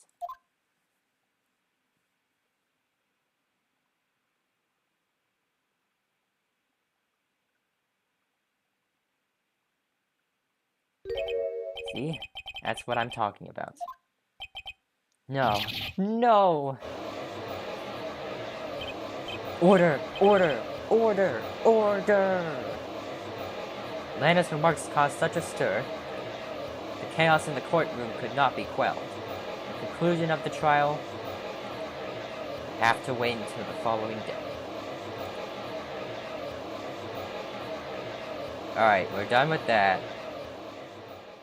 I'm gonna try and complete the investigation here. Yes. That took a little bit more... That took a little bit more brute force than I wanted it to, but it's fine. February 24th, 3:12 p.m. Wright and Co. Law Offices. I mean, whatever it takes to complete it. I'm so sorry, Mr. Wright. I'm sorry for what my sister said. Drastic crimes require drastic measures. That's just the way it is. We did what we had to in order for him to get the verdict he deserved. I didn't know. I never knew that the SL9 incident was just another name for the Joe Dark killings. Sounds like everyone's heard about these killings but me. Lana wanted Dark to be convicted so badly. That's why she used me. That's why she used what happened to me. What do you mean, what happened to you? It's all there in the file. Joe Dark's last victim was Prosecutor Neil Marshall. When he murdered Officer Marshall's brother, he left behind an incriminating piece of evidence. But what did you have to do with those killings, Emma? On the night Prosecutor Neil Marshall was murdered, Joe Dark tried to kill me. What? He tried to kill you? Officer Marshall's brother, Neil, was only trying to save me. So that means you. Yes. I was a witness in the Joe Dark trial. I didn't see that one coming. Hey. It happened 2 years ago. It was right about this time of the year too. There was a terrible thunderstorm that day, unusual for the season. I was alone in my sister's office. We were planning to eat dinner together once she finished her work. Then suddenly, this terrifying man came bursting into the office. Joe Dark. It seemed like he was running from someone. He pulled out a knife and screamed at me. I didn't know what was going on. Just then, Prosecutor Marshall showed up. Jake Marshall's brother. Joe Dark tried to take me hostage, but before he could, Mr. Marshall tackled him. Then, what happened? I'll never forget it. Lightning struck and the lights went out. Suddenly, a bolt of lightning flashed outside the window, lighting up the office for an instant. What I saw then burned a permanent picture in my mind. I can still see it now. A permanent picture. I don't remember the moment when Dark stabbed Mr. Marshall, so you weren't able to testify about that. No, I was only asked about when I was attacked. That must be why she made up the crime. Made it up? You mean provided bogus evidence? The prosecutor's office wanted that guilty verdict so badly. Lana forged the evidence, and Mr. Edgeworth used it. Edgeworth? Yes, but I'm sure he didn't know anything about it. He couldn't have known he was being given false evidence. Even so, that's when it all started. The rumors about Mr. Edgeworth, I mean. It's all my fault. If I could have just testified properly, none of this would ever happen. None of this would have happened. So it's true, even though he may have not known about it. Edgeworth really was involved in falsifying evidence. After that case ended, Lena was never the same. She became cold like she is today. She must have not been able to face up to what she did, especially not to Emma. What did you see in the instant that crime occurred?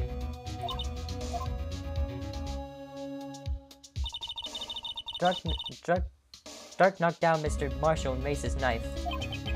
Neil Marshall was stabbed right in front of this poor girl. I don't remember what happened after that. Apparently, I passed out. When I came to, Lena was cradling me in her arms. Poor Emma, you've been through so much.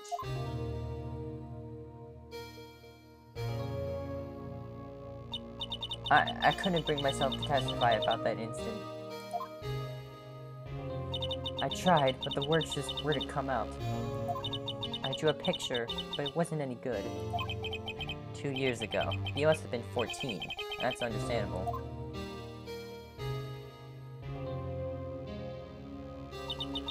Once it was all over, I made up my mind. I decided that when I grew up, I'd become a scientific investigator. I want to be able to fight crime with my testimonies, and find the evidence to make an airtight case. That way, Lena would never have to forge any. I see. I think I'm finally starting to understand what makes Emma tick. But there's still something that bothers me about that crime. Something that's puzzling me, Emma. What is it? You said you were in Lena's office at that time, right? That's right. Why then would a serial killer come running in there? No, not only that, but he was being chased by a prosecutor. Oh, there's no mystery there. Joe Dark had been taken in for questioning that day. Taken in for questioning? You mean by the police? Of course. This happened at the police department. He tried to run away halfway through the interview and fled into my sister's office. Why did he run away why did he run all the way over into your sister's office? Because the detective office is in the questioning. Oh my god, I cannot talk. Because the detective's office and the questioning room are right across from the elevator. Across from the elevator? But Lana was the chief prosecutor, wasn't she? No, silly. Didn't I tell you? 2 years ago, Lana was a detective. She was the best in the entire force. What? That's news to me. After the Joe Dark case, she was transferred to the prosecutor's office and made chief prosecutor. Lana used to be a detective. I better have another talk with her. So let's go places. February 24th, Detention Center, Visitor's Room.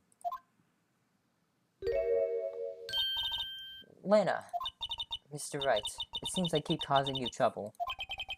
Falsifying evidence. I didn't think you were the type. Criminals don't mind playing foul, why should we? But Lana, if you're wrong, an innocent person may be found guilty. Believe me, I understand the risks. Lana, Emma told me about you. Oh? About how you were a detective 2 years ago, and how the SL9 incident was the reason for your transfer into the prosecutor's office. That's right. Could you fill me in on the details, especially about that unusual change of jobs? I suppose you have a right to know, Mr. Wright. A lot of revelations were uncovered at the trial today, not the least of which was the fact that this case is largely connected to another one 2 years ago. Evidence from that case was stolen as well, though I expected as much. I know how obsessive Officer Marshall could be. That trial, it really wasn't fair, was it? I believed in you, Lena. I believe that no matter what happened, you always stick to the truth. It couldn't be helped, Emma. At that trial 2 years ago, I sold my soul. But all drama aside, the fact of the matter is at 5:15 there was no murder at the police department. Please tell me it's not true. Tell me it's not true, Lena, what the witness, Miss Starr, said. About you stabbing Mr. Goodman with a knife. Lena, I don't understand. Why would you tell us? Emma, this doesn't involve just me. I don't think I've ever seen Lena look so fazed before. It's true. I was a member of the police force 2 years ago. She was amazing. They still talk about all the cases she and Chief Gant had cracked together. Chief Gant? He was the deputy chief of police back then, but he still worked the crime scenes. Damon Gant. He was everything I aspired to be. They were the best team ever. They solved crimes before the reports could even be filed. Emma really idolizes her big sister. But now you're chief prosecutor. What happened? I always planned on being a prosecutor. The reason I became a detective was to gain experience investigating crime scenes so you can use that experience in court, right? Gant's help in the SL9 case was crucial to its resolution.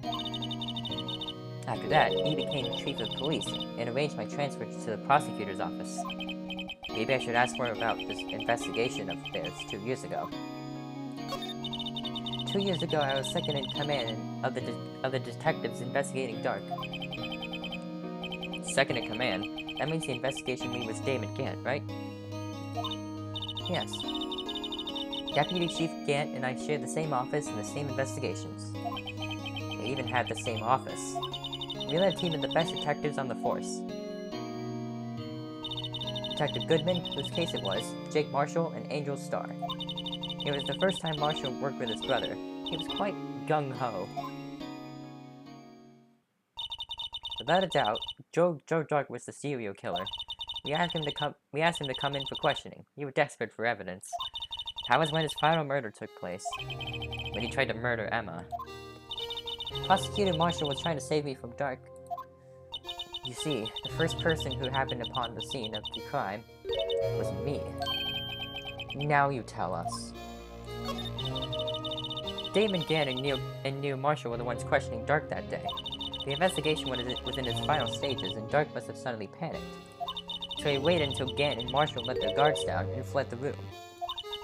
From there, he ran straight to the office shared by Deputy Chief Gant and myself. That's where he found me. So you were the first person to run into the scene, Lana. It appeared so. I was filing some papers while Gant and Marshall were questioning Dark. When I returned to my office, I saw 3 bodies on the floor and smelled blood. 3 bodies. Prosecutor Marshall, the victim Emma who had passed out, and the suspect Joe Dark. During the struggle, it seems Mr. Marshall struck a final blow before he died. Joe Dark had incurred a minor concussion and lay unconscious. What did you do? To be honest, I panicked. I picked up Emma, carried her out of the room, and just held her. Can't blame her, after all. Her sister must have gone through. After that, I placed Dark under immediate arrest. Let me get this straight. You were all involved in the SL9 incident?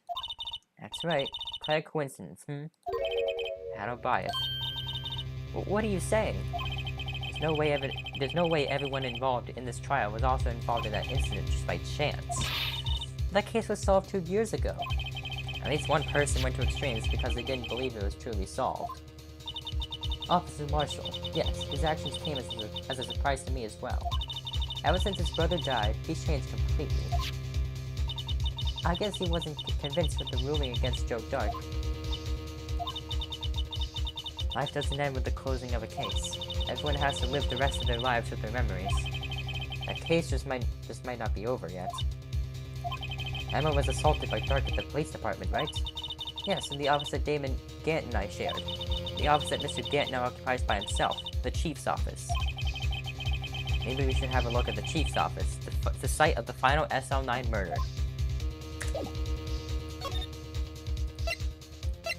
Where else can we go? Alright, February 24th, prosecutor's office, underground parking lot. No one's here today, not even Mrs. Starr. Everyone's probably busy looking into what exactly went down in the evidence room. That must be where the detectives are. We proved in court today on the day of the crime, no one was murdered in the evidence room at 5:15 p.m. Yeah, I thought we were finally making some headway into our case, but instead it looks like we just ended up making Lena look even more guilty. Hang in there, Lena. I've got to find all the answers by tomorrow.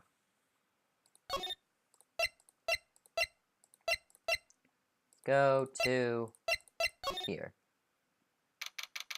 February 24th, Police Department entrance. Howdy, Bambina. Oh, Mr. Marshall. I never thought things would turn out this way when I woke up this morning. Que sera. You never know where life will lead you, eh, Bambina? I should have known my luck had run out when old Billy dried up this morning. Billy? Must be his pet cactus. Say, where are you heading? Just over to the prosecutor's office for a little interrogation. It's a voluntary appearance, so we all know I won't be coming back. Sorry, but you can't go in the evidence room today, partner. But Mr. Marshall, why did you do it? Why do prospectors head west? If ever there was a case I needed to know the truth about, it was that one. Before you turn yourself in, Mr. Marshall, would you mind telling us exactly what happened? Looks like I won't be getting a steak lunch today. Something was fishy about that trial from the beginning. It wasn't just me either. All the detectives thought so. What do you mean fishy? Some of the facts reported were inconsistent with the evidence we found. For example, the murder weapon. The murder weapon? You mean that switchblade knife with the broken tip? That was Joe Darkstar, right? But in the initial autopsy report, a question was raised. A question? The blade of the knife was not a perfect match with the wound the victim sustained. What does that mean? It means there's a good chance that knife was not the murder weapon. However, in the report that was finally submitted, that possibility had been erased. Could the facts have been concealed with forged evidence? The case left behind scars on all of us.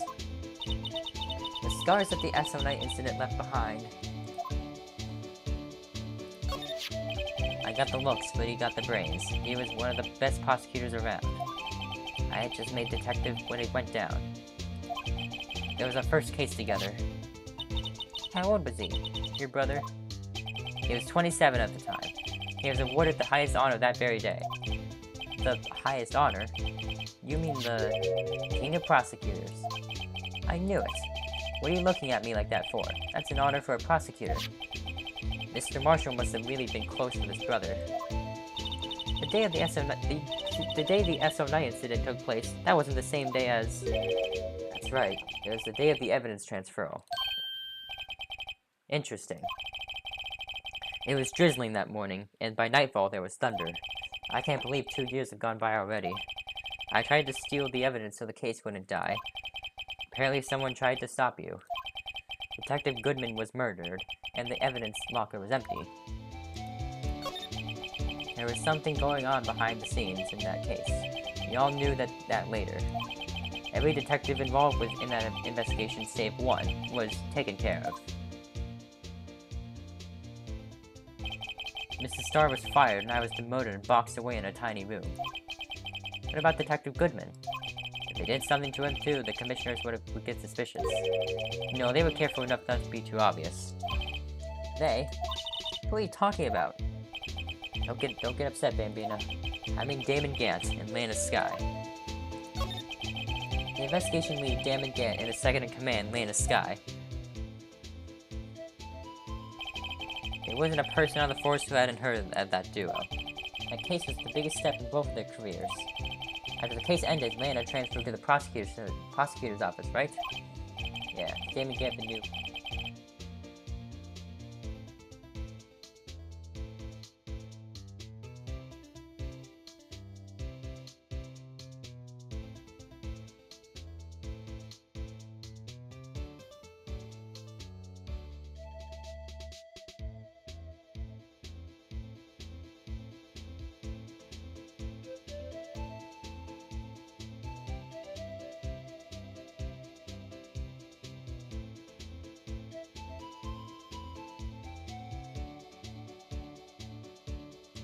Alright, sorry about that.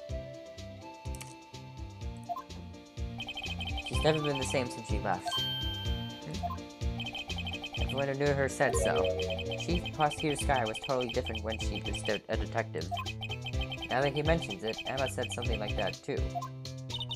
Tell me, what happened to my sister? Sorry, Bambina, but her secret is too well guarded. I never found out. I mean, it's a secret. It all started 2 years ago. So there you have it.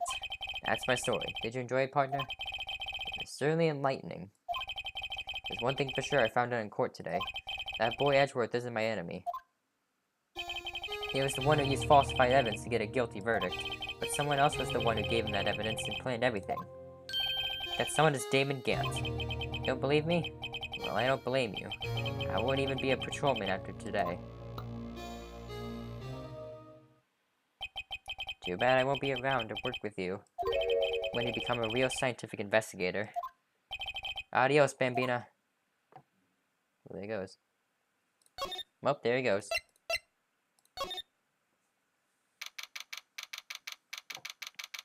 February 24th, police station, criminal affairs department. This place is always pretty empty, but today it's deserted. That must mean everyone's busy solving crimes. Oh, if you're looking for the others, they're all in the conference room. Thanks. Wow, he actually talked to us. With the chief prosecutor saying what she did and the decision about what to do about Mr. Edgeworth, not to mention our statement to the media and tomorrow's trial. There's more chaos going on than Thanksgiving and Christmas put together. I think festive is the word usually used for those. Sir, we'd like to have a look around Chief Gant's office. Just use the connecting hallway to the other building and take the elevator to the top floor. Really? You mean it's okay for us to go in there? I mean, we aren't police officers or anything. Hey, you're right. You can't go in there. It's off limits. I see where Detective Gumshoe gets his unique charm. Well, what are we waiting for? Let's head to the chief's office.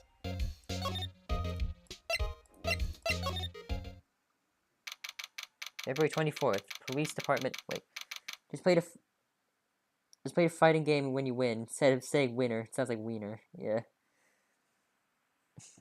Yeah. Well, which one is it? February 24th, police department, chief's office.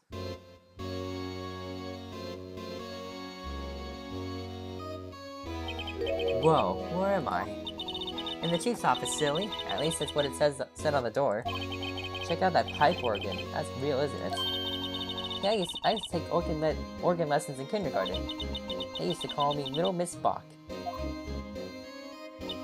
I thought I was a genius until they tried teaching me notes.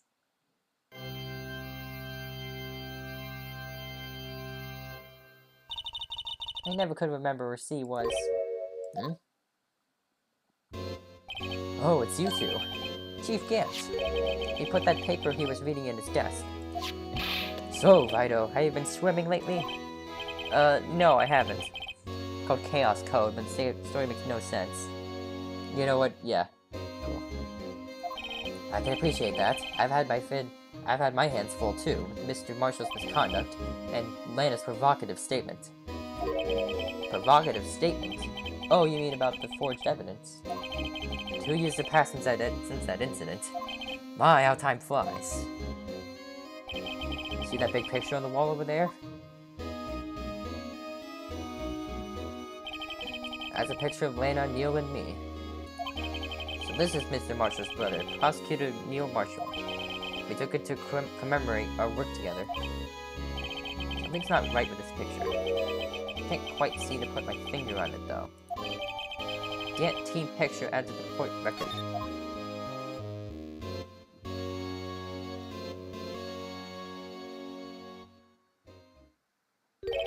Anyway, I like to reminisce all day, but there are matters that need my attention. I'm going to lock up here, so let's go out together.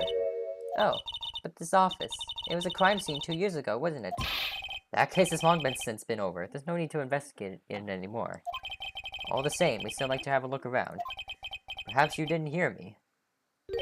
I said there's no need to investigate it anymore. Now hurry up and get out. I have a meeting to attend. Looks like we are welcome.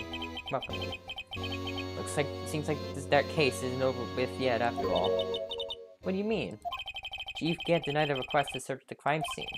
That means there must be a reason he doesn't want us looking around in there. You mean like a clue? There's gotta be a way we can get inside the Chief's office. Well, I see. Oh, February 24th, Police Station, Criminal Affairs Department.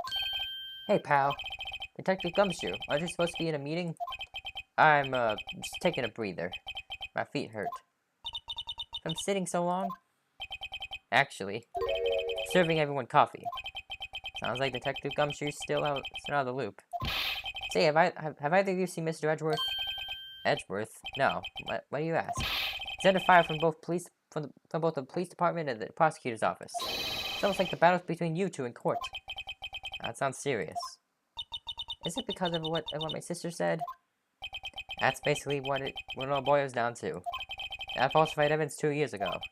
Now Mr. Edgeworth has the whole world after his blood. Yikes. Well, why would Edgeworth be blamed? It's not like he knew the evidence was forged. Elena Sky is the guilty party here, isn't she? Regardless, the prosecutor is responsible for the evidence they present in court. Not only that, but as you know, there's been a lot of rumors going on about Mr. Edgeworth. His amazing talent as a prosecutor kept him safe from those who don't like him. But now, with this, are there really so many people who hate him? In our world, only those with talent rise to the top. Mr. Edgeworth not only has that, but he's young. There's no better recipe I know of for making enemies. Hey Dick, keep up the good work. Yes, sir. Let's go out for lunch. Let's go out for lunch again sometime. My treat. Yes, sir. You gotta take me back to that joint sometime, okay, Dick? Yes, sir. Seems like you don't have any problems with enemies. Yeah, well, I'm careful not to stick out. Anyway, I'm a bit worried about him. Under all this pressure, I'm afraid Mr. Edgeworth just might crack. Actually, I took a look at the file earlier where the coffee is brewing. He seems genuinely concerned for Edgeworth. Well, did you find out anything? The only evidence Stark left behind was during his final attack. His final attack? You mean when he killed Prosecutor Marshall was trying to protect some girl? Me.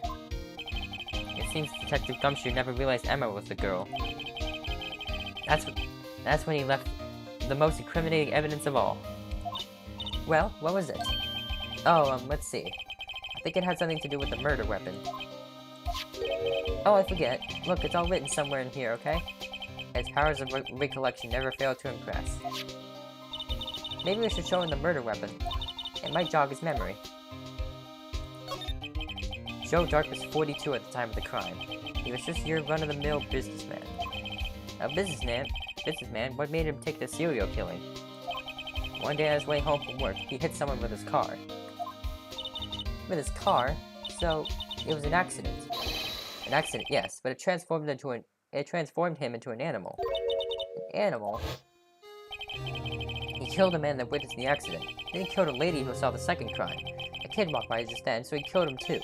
Then when he was burying the bodies, a jogger came upon the scene and was killed as well. Finally, he turned himself in. Seems he was a pretty careless animal. Of course, this is all just conjecture. There wasn't a single shred of evidence. So he turned himself in. Yes, but in the middle of his questioning, he fled and murdered his final victim, Prosecutor Marshall. That crime was witnessed by someone too, but luckily Dark was arrested on the spot. It's a good thing that last witness wasn't killed. That last witness, aka Emma.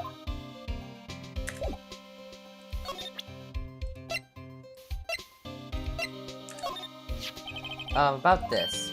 Hey, there's a tag attached to it with the label SL9 incident on it. I believe this would be the broken murder weapon you were speaking of. What are you doing with that? Ever since that case was closed, that knife's been locked away in a locker. On the day Detective Goodman was murdered, it suddenly disappeared from the locker. It was found in Mr. Edgeworth's car muffler. That's it. Now I remember what that incriminating piece of evidence was. When you showed me that knife, it all came back to me. Well, what is it, Detective? Quick, before you forget again.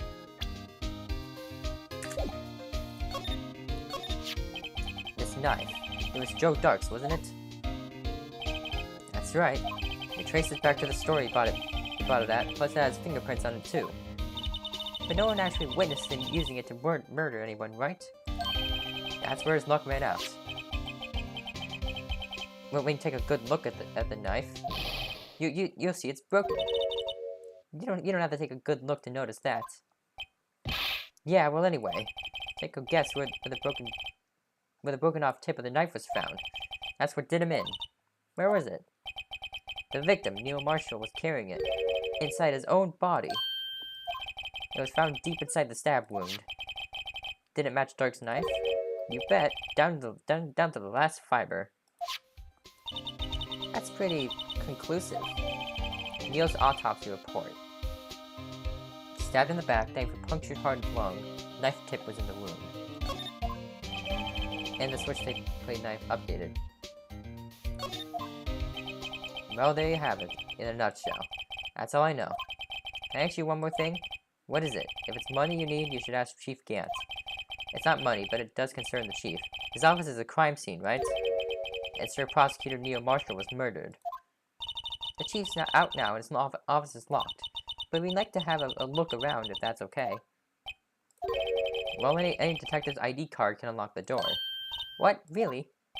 But if I let a civilian in there, I'd be charged with breach of trust. Breach of trust? Simply put, I'll be canned. Oh, sorry pal. I don't plan on getting fired because of you. How about this ID card? It was Detective Goodman's. That won't work either. The data was deleted the day he died. Oh. So in other words, Gumshoe is our only chance of getting into that office.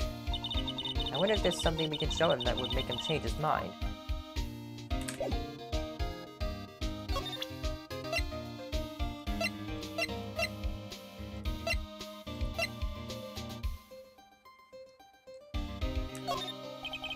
Let me share a little advice with you as a detective. If you don't have a clue, keep your trap shut. I'll keep that in mind. Sheesh. So if there's anything that'll make him change his mind, like money, do I just slip him $100?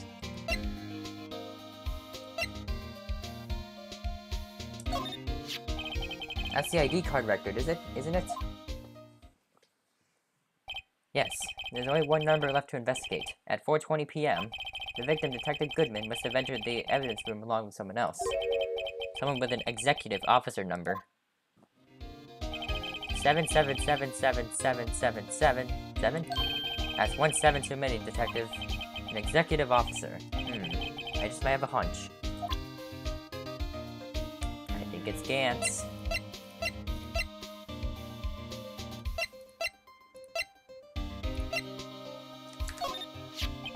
About that jar. I think I've seen it before somewhere. Or maybe it's one of those memories people have from previous lives. This must be the most uninformative detective I've ever met. Something about it makes me feel uneasy. It's like I'm in the Chief's office and he's yelling at me. Chief Gant? Look, I have seen that before. Okay. I thought like it would lead to... That's the pot right there, between Marshall and Lena. That's the pot. I think a shard is still in there.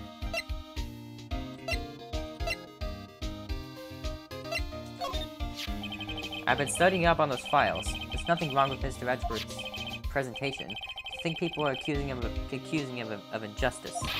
I for one ain't buying it, pal. You're looking into the case for Mr. Edgeworth. Yeah, it was a pretty big deal while it was going on, you know. After all, a serial killer was on the loose. But Lena was pretty clear in her confession. She forged evidence in order to prove Joe Dark guilty. Okay, I think I'm gonna need something from from Edgeworth in order to get in there. I need something from Edgeworth. February 24th, High Prosecutor's Office, room 1202. I wonder if Edgeworth is back yet. There he is. It looks like he's writing something. What are you doing here? He sure was quick to throw that paper on the floor. Tough day in court, huh? I had to live with the past 2 years of rumors flying around. What's another allegation to me? Cheer up, Mr. Edgeworth. I'm rooting for you. That's Edgeworth for you. Always trying to hide his real feelings. So what do you want? Unlike some people, I don't have all day. There's no excuse for what I've done. 2 years ago, I used false evidence to obtain a guilty verdict. That's what it all breaks down to, and nothing I do can erase that fact. But you didn't know, did you? I mean, that evidence was falsified. The police department and the prosecutor's office share a bond of trust. If that bond is broken, you stand to lose everything. The police department's error is my error, my responsibility as the prosecutor in charge. That fact remains the same no matter what excuses I might have. Mr. Edgeworth, I take pride in my work. So tell me why. Why has it all come to this? Even Edgeworth can't keep this kind of emotion bottled up.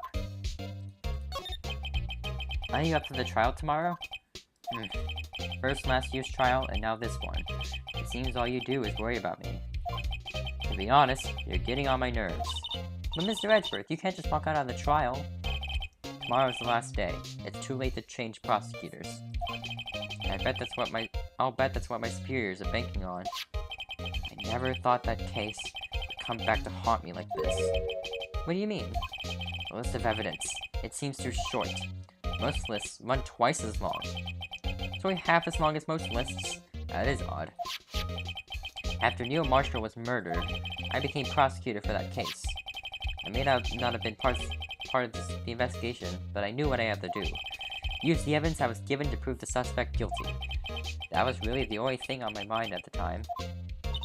Say, we just saw a picture taken around that time. That picture. Something seems strange about it. Could you tell us again about what happened that day? The day Detective Goodman was murdered? You were participating in a ceremony over at the station, right? I've never cared for ceremonies, but I had to attend that one. Because you were awarded this. Those receiving awards can't exactly skip out on the ceremony. I finished up at the office in the morning, and then drove over to the police department. You finished up at the office? Yes, just odds and ends, clerical stuff. I didn't plan on returning to the office that day. That is, until I was asked to take something back. Take something back? This. Oh yeah, Chief Gant asked you to hold on to that, didn't he? Yes, it was a piece of evidence in a case that was closed half a year ago. He asked me to bring it back to the prosecutor's office. That's the story we heard yesterday. So you came back here to the prosecutor's office because the chief asked you to? That's right.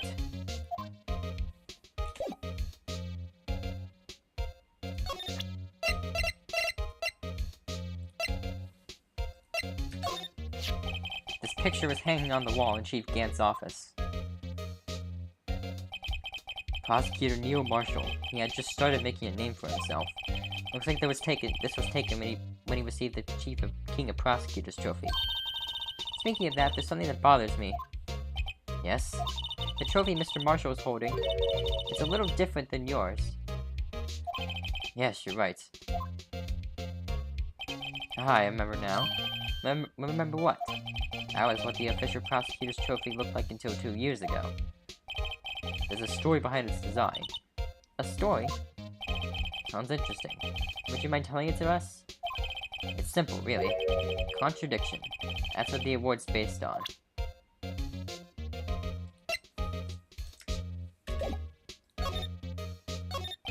This award originates from an ancient Chinese tale. In Chinese, the word contradiction is written with 2 characters. The first means halberd, and the second means shield. Have you heard this story? Me? Oh, sure. Everyone knows that. Why don't you tell it, though? For Emma's sake. Very well.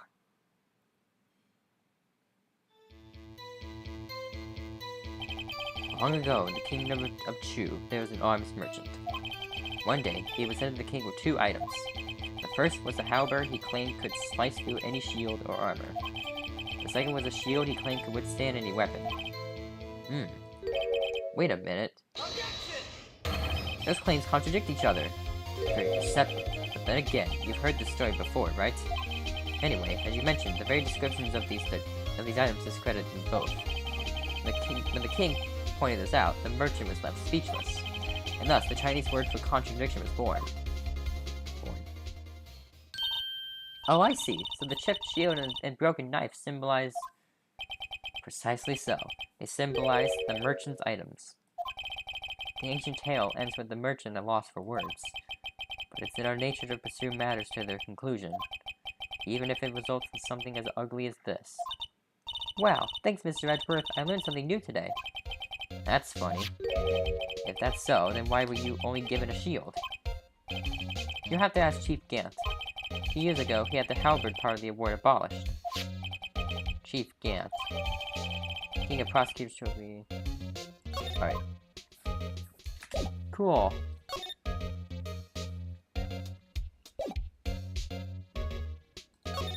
I can look at the ball. I wonder what he was writing before. Come on, Mr. Wright. Let's take a look. Are you crazy? Edgeworth is sitting right there. Let's distract him. I'll check it out. Hey, Edgeworth. Is that the detective that comes you out the window? Out the window there? Oh no, he's falling to the ground. Hold on. First, let me see what this girl's doing crawling around my feet. He didn't even look. What? Letter of... If you're having trouble reading, I'll read it for you. It says, letter of resignation. Resignation? Edgeworth, you don't mean... I'm tired, Wright. I feel as if something inside me has died. But Mr. Edgeworth, none of it's your fault. I know the path I've walked. You don't need to tell me.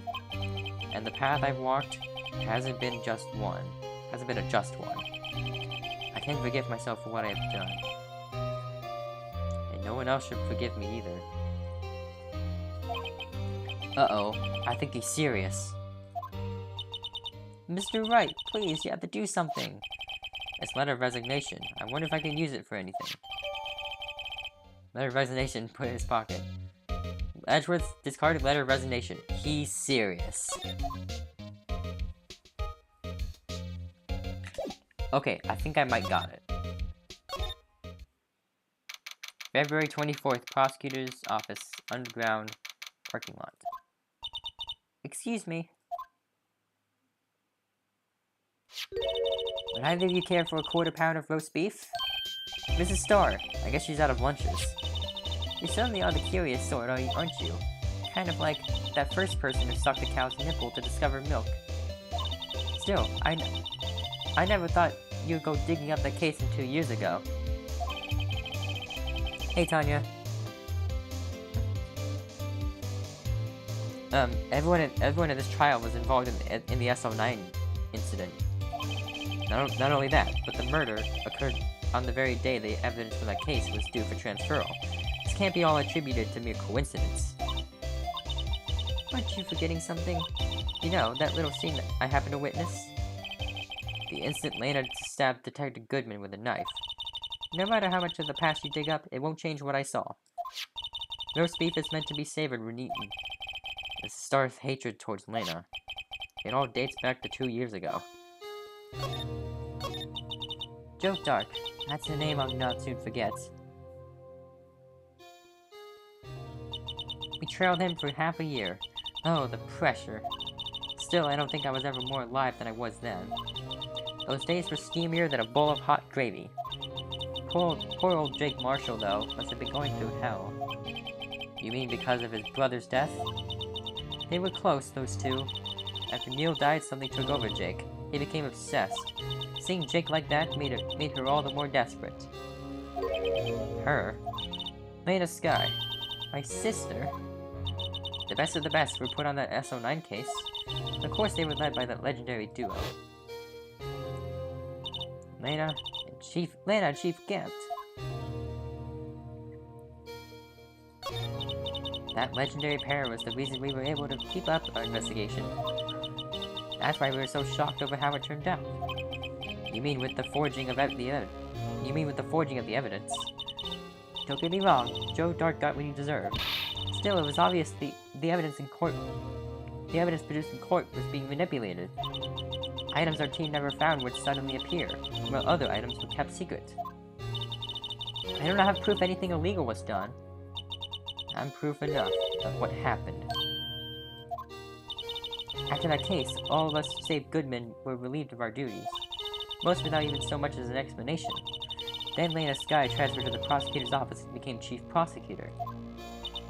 Lena always wanted to be a prosecutor. Nothing's quite as simple as it seems. Huh? Lena Sky was merely being used as a pawn. That's my take on the matter. She was being used. Damon Gant and Lana Sky.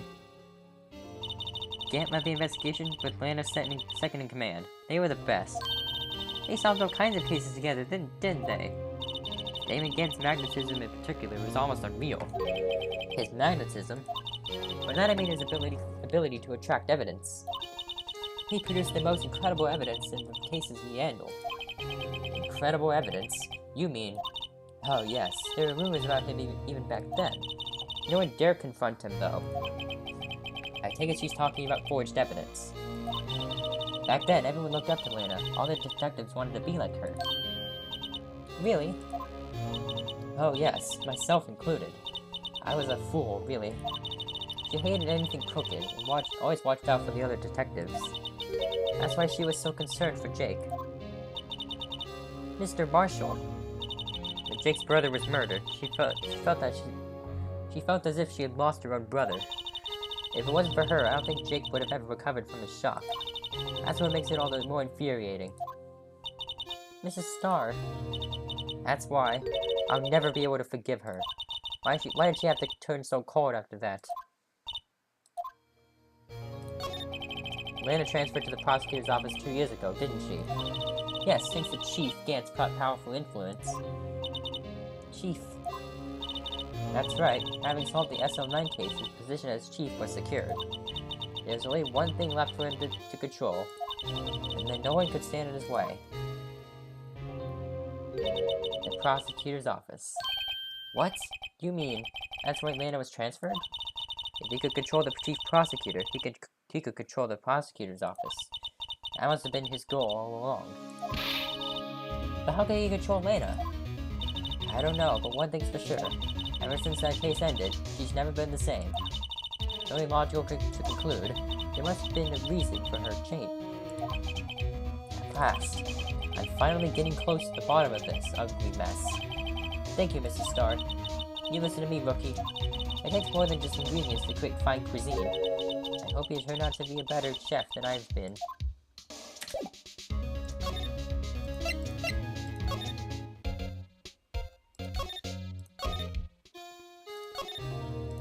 Okay. Saw a flying cockroach in the fridge handle. I'm not going near that thing. Oh gosh. February 24th, Police Station, Criminal Affairs Department. Don't you have anything to, like, kill it with? Oh, you're back. You're still here? I gotta make 150 copies of these files. Brewing coffee, copying files. I'm turning into a regular DJ. You're a DJ as well. If I'm not mistaken, I think he means desk jockey. Oh, that DJ. I gotta admire your persistence, but my answer is still no. I'm not letting you into the chief's office, period. You leave my neck on the line. That office is the last crime scene in the SL9 incident. I have to take a look in there. There's gotta be something you can do to make the detective change his mind. Well, let's present him with the new evidence we have now. It's this crumpled up piece of paper. No way! Mr. Edgeworth can't be serious. Is he ever not serious? I can't believe they pushed him this far. Mr. Edgeworth really feels responsible. When I first met him, I thought he was as cold as ice, too. But I know different now. He trusted us detectives to provide him with sound evidence. But we betrayed him. Detective. That's it. I made up my mind. But, here, take my ID card. You can't do that. If someone found out, They wouldn't let you off the hook with another lost item report. Look at me. It's no secret I'm already out of the loop. After all, I'm friends with Mr. Edgeworth. Depending on how this case turns out, I may already be as good as terminated. What? So at least let me do this. For Mr. Edgeworth's sake. Alright, Detective. Thank you. Gumshoe's ID tucked swiftly into pocket. Thank you very much. We'll be leaving now. February 24th. Police Department Chief's Office. Here goes, Mr. Wright.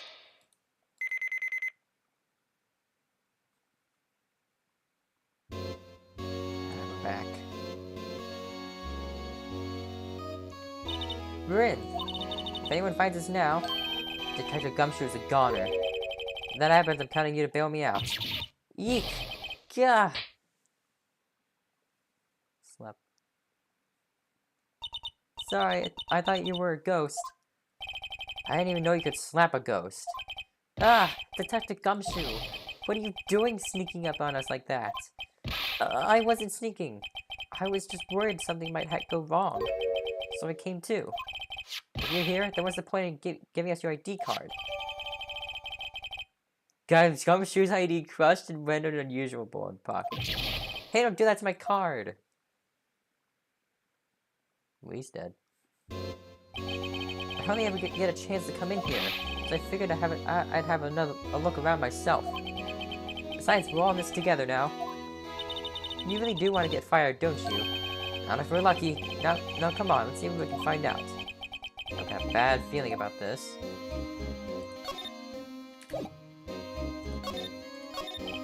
That desk on the other side of the room. Was that your sister's? Yes, that's why I was waiting for Lena. On that day 2 years ago. Is anyone using it now? No, sir. This is entirely Chief Gant's office now. He practices a strict policy of preserving the crime scene. That's a strange reason to leave it there. He leaves it as a warning to everyone else. He wants us to always be alert. He told us so himself at our New Year's party. Of course, he was pretty intoxicated at the time. I see. So ever since Lena left, no one's ever touched that desk. No one except Chief Gant, and the cleaning lady who's in here each morning. Still, 2 years have passed since that incident. There can't possibly be any clues remaining. Can I ask you something? Sure. You only came here to look around, right? Because it's one of the SO9 crime scenes. I mean, that's your only reason for coming here, isn't it? Why do you ask? You don't think... Nah, you wouldn't be. No. No, there's no way. Never mind. Don't worry about it. Okay, now then let's look around a bit more. Hey, hold on. Not so fast, buddy. What is it? Someone tells you don't worry about it. It's supposed to start bothering you, pal. You don't just let it go at that. Sorry, this guy's starting to get on my nerves. Okay, so what's bothering you? You two don't think Chief Gant might be a suspect, do you? What? He's right, Mr. Wright. What do we think of him? Chief Gant. So it's finally all come to this. What do I think of him? Perhaps it's best I don't divulge my feelings. Yet. There you go, ignoring me again. Let's look around. This is a safe, isn't it? Safe? That word is ripe with intrigue. Okay, you say so. It looks like a code needs to be entered in this panel to open it. A 7-digit number. I think I just might know what it is. Do you know what it is? I have a hunch. Oh, I know. You want to try my birth date? It's... I have a better idea. Here goes nothing.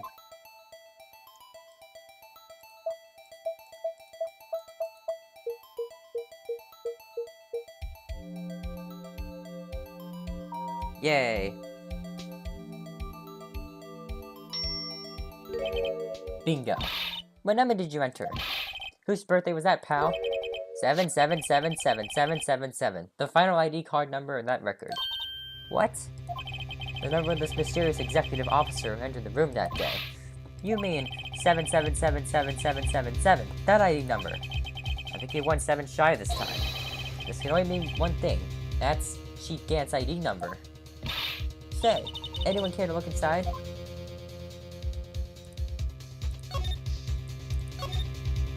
Is there any money in there? How much does he have stashed away? Look, it's a shard from a broken cup. It somehow looks familiar. Where have I seen this before? There's something else in here too. What's this? Looks like a piece of leather cloth. This is a handprint, isn't it? Hey, I saw someone wearing a shirt like that once. You think the chief made up the design? I don't think so. Oh, well, it was just a thought. Is that it? That's all that was in this safe? Barely so. It's empty now. A piece of cloth with a handprint on it, and a broken shard from a cup. It looked like pieces of evidence. Yeah, but unless you can prove they have something to do with this case, I'm afraid I can't just let you take them. After all, it's my neck on the line here. Great. Now I have to prove their relevancy to get them. How these drives related to the SL9 incident? Come on, there's gotta be something we can show the detective.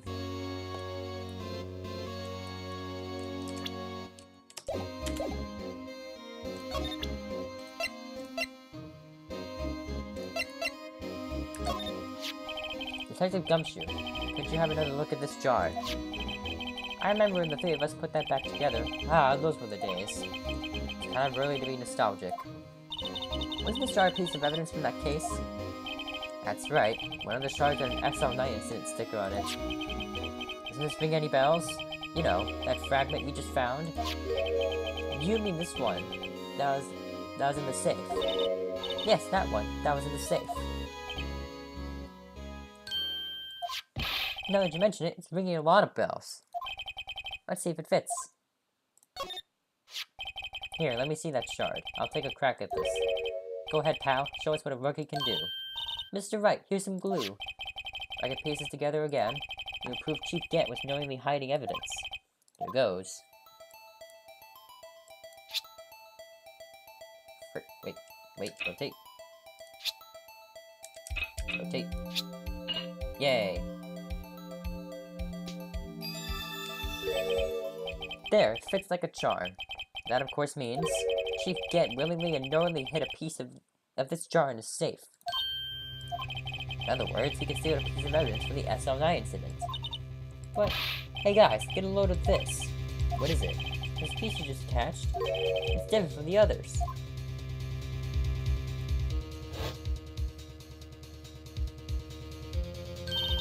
There's a reddish line on it. A reddish line. That's blood. I don't get it. Why would Chief Gant hide this in his safe? Unstable jar updated in the court record. And now I need to find a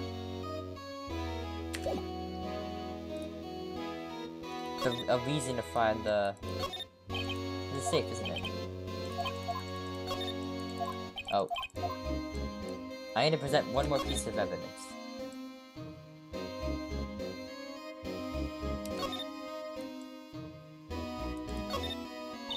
Wow, look at the size of Chief Gant's desk. Thinking of that, maybe you were here earlier. Oh, it's you two. Chief Gant. With that paper he was reading at his desk. I wonder what he was reading. So it's like a list of evidence. A list of evidence? In most cases, the list runs twice as long as this, though. Hey, look at the case name. Huh? SL9 incident. I wonder what this is doing here. Hold on, detective. What did you just say? I said, I wonder what... No, about evidence lists. Normally, they're twice as long. That's right. I guess there wasn't a lot of evidence.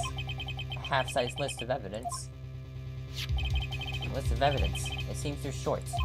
Most lists run twice as long. What would the other half of this list be doing here? I knew it! The chief must be hiding something about that case. It would appear so. Evidence list out of the court record.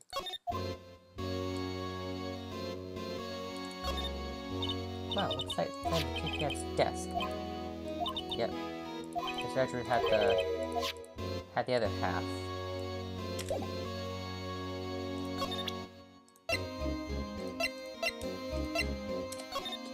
Get it?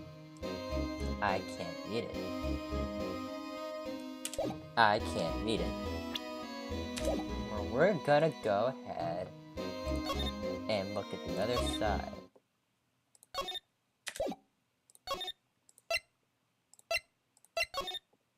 Guys, normally I would be like... Yeah, normally, guys, I would be examining just everything. I would examine everything about this case, but I just can't today. Because I just want to be this to be done. Work desk. It's quite tidy.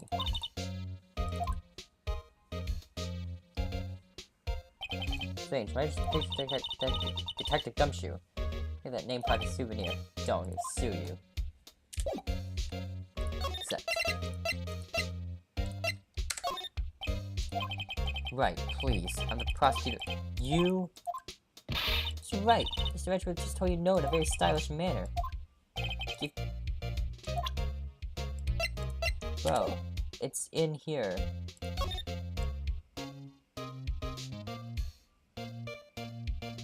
Dude. Can I talk? Oh, okay. I'm gonna chill out for like a second.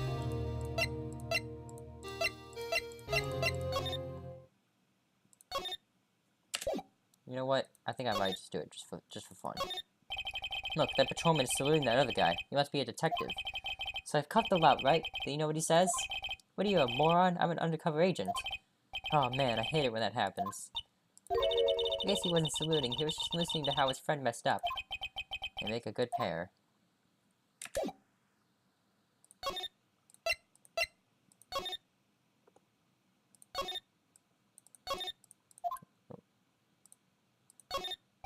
That must be one of the other detectives. He's mumbling something to himself. Oh, Francia, you're more lovely than a marsupial in Quiet, Jean-Marc. Words, oh my god, I cannot talk. Quiet, Jean-Marc. Words would just spoil the moment. Now hold me close. Yes, his approach allows for much more intrigue. Seems he's given up on the mystery genre.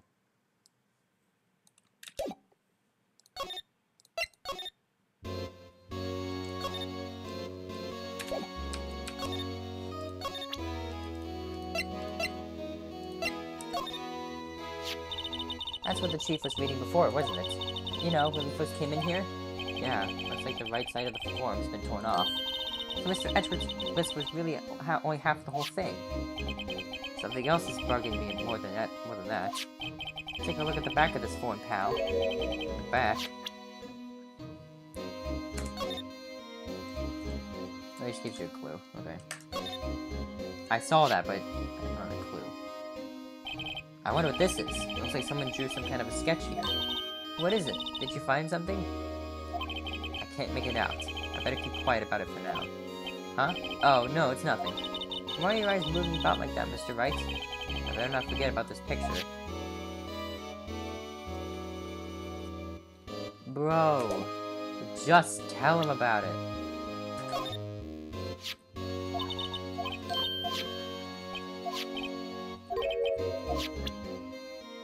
Dude, just tell him about it. It's not a big deal. You're working together. This is the real deal, isn't it? Is this armor and these weapons? Sure is, pal. The chief doesn't care for imitations. First the pipe organ, now this armor. You know how many taxpayer dollars must have gone into this room? What? You mean we're paying for this? That's it. I'm not paying 1 cent of my taxes. You don't have any taxes to pay. Be careful what you say. Who knows? The chief may be hiding this armor as we speak. I don't think he'd fit in there. Even if he did, he'd never be able to get back out. Cut it out. You guys don't know how scary that guy can be. Well, today we learned that Emma is a tax evader.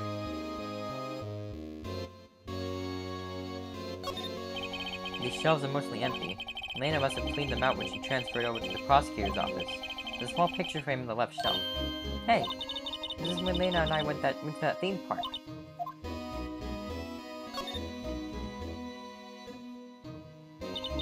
This was taken on that day 2 years ago. The day Joe Dark went out of the questioning room and tried to kill Emma. After receiving his award trophy, Mr. Marshall took a picture here, then went along with Chief Gant to question Dark. I bet he never knew he'd be dead just a few hours later. Gee, you think? Oh, sorry.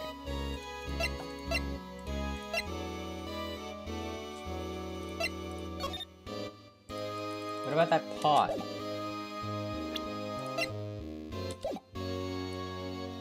Isn't that pod interesting to you? The Chief's organ sure is a sight to behold. Occasionally we hear him playing it from the Criminal Affairs Department. That's on the 2nd floor, and this is the 15th floor of an entirely different building. When a detective screws up, the Chief calls him to his office, and makes him listen to the organ for hours. What's so bad about that? Music soothes the soul.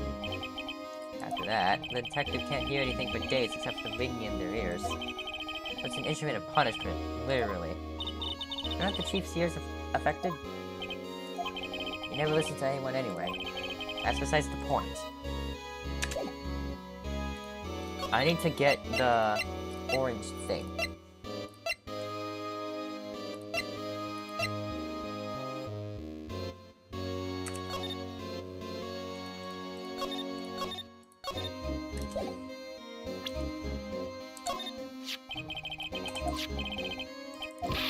Alright.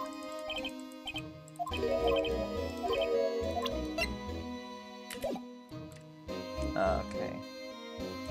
I'm gonna need to get that second bit of evidence from Edgeworth.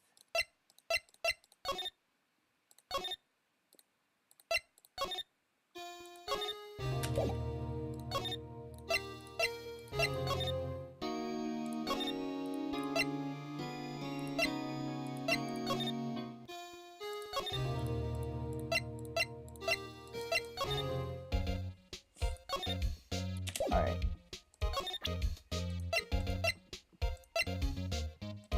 I need to get the second part of this.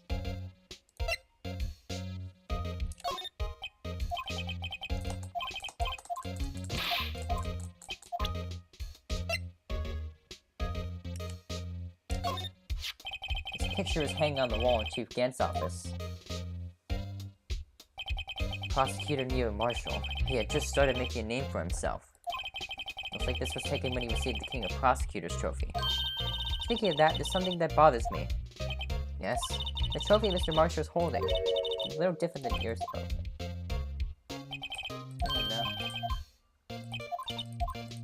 Never mind. Oh, never mind.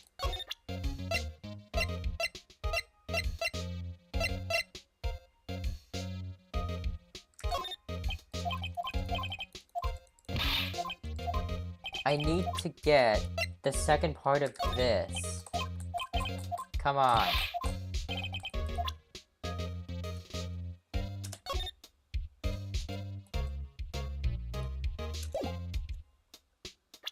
Just like friggin' tell him about it. It's not that big of a deal.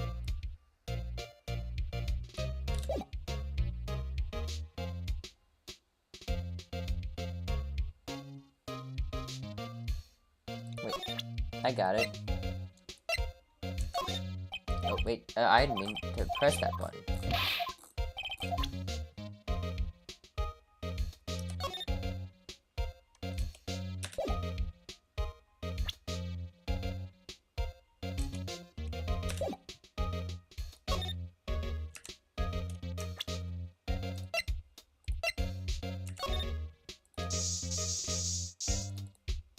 That's from his nosebleed. What? Looks like some blood stripped down here. It's a nosebleed.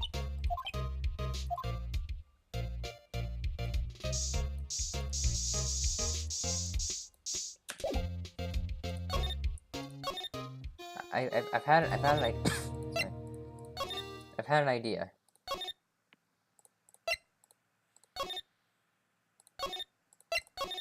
Let me drink some water.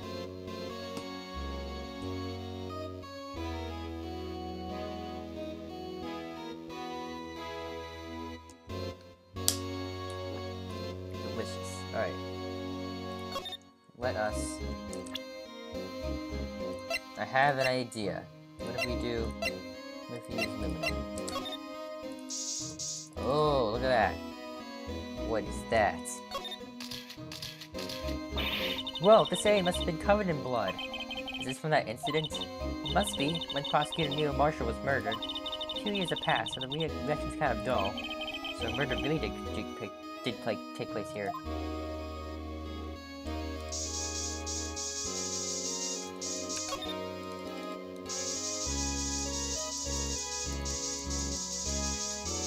Is that it? That's it.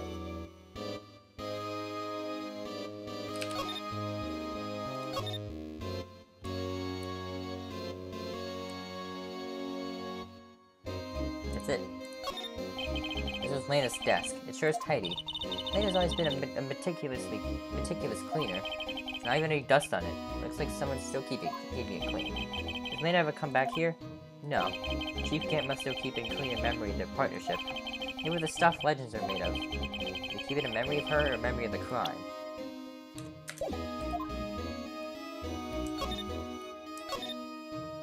What? This mark looks like some kind of flower. Where it is, it's designed after the insignia on the prosecutor's badge. Prosecutor's badge? Yeah, like the one hanging from your collar. What? They have badges too? The design's supposed to portray the severity of the punishment system. Now that you mention it, it does look all pointy and kind of painful. Mr. Edgeworth never wears a badge. That's because he's a sharp dresser. A badge like that wouldn't go too well with his outfit. So sharp dressers don't need to wear badges? I guess everyone just kind of lets it slide. I don't see how that's supposed to signify severe punishment.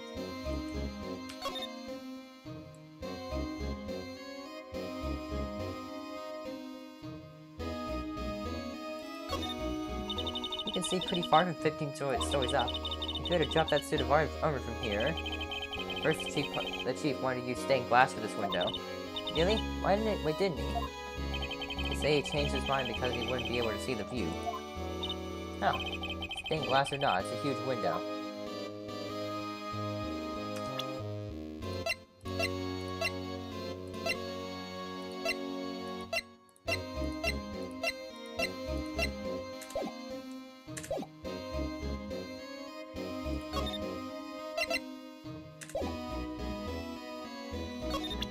I need to present some evidence to him. I'm afraid I won't be able to give you any information, so that's why I have to get it all out of my system now. You understand, don't you? Don't be so negative, Detective. We do want you to share your information, though. Don't put my fooling. I've never had anything useful to share to begin with. Gotta stay positive.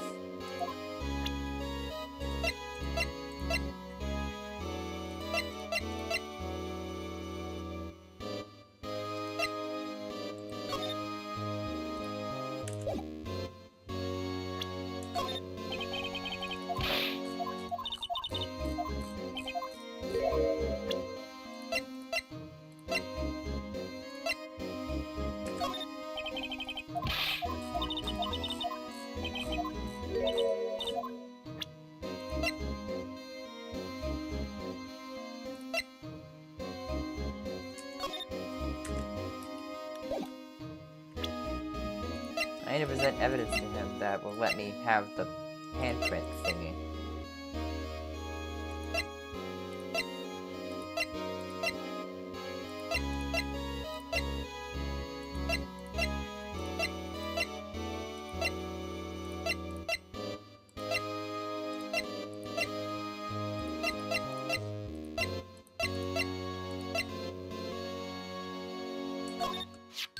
Hey, that's it.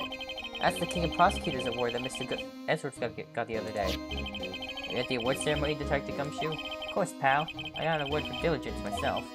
Ah, congratulations. Say, this design's based on an old Chinese parable, right? Yeah, everyone knows that. There's this, dragon. Yeah, that's it. Dragon. They had a thing for shields, see? That's not exactly the version we heard. No, but this one sounds more exciting. Anyway, it gets kind of gory after that. I'll spare you the details.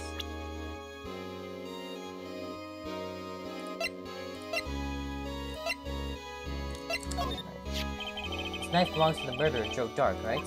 You bet. If it wasn't for that piece of evidence, he wouldn't have been found guilty. The broken tip of the knife was found inside the victim's body. Ever since that case was solved, this been in Detective Goodman's locker. How could it have been possibly gotten to Mr. Edgeworth's car? Not only that, it was wrapped in Lena's scarf. What's even more mysterious is whether that's called a scarf or a muffler. Answer me that, pal.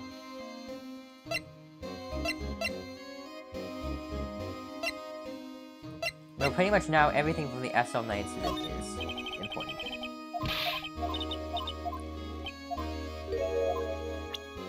And now, everything from the SL9 incident is important.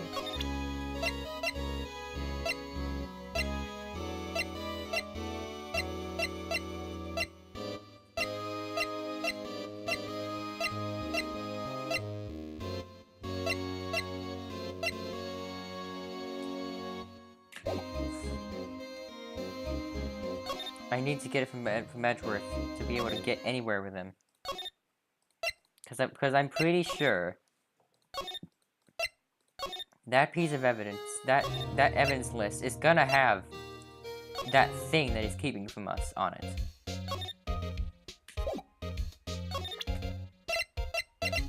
What if I... Never mind.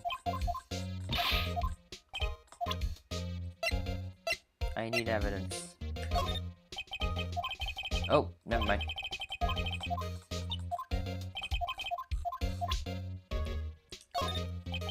Seems everything in this case is designed to cast doubt on me. Taking a look at me. Yes, I went into the evidence room on the day of the crime. Chief Gann asked me to do something. To take evidence from the case solved 6 months ago back to the prosecutor's office. I have a locker in there as well. Did you notice anything amiss when you were in the evidence room? That room's always dark and I was in a hurry. I didn't see anything out of the ordinary.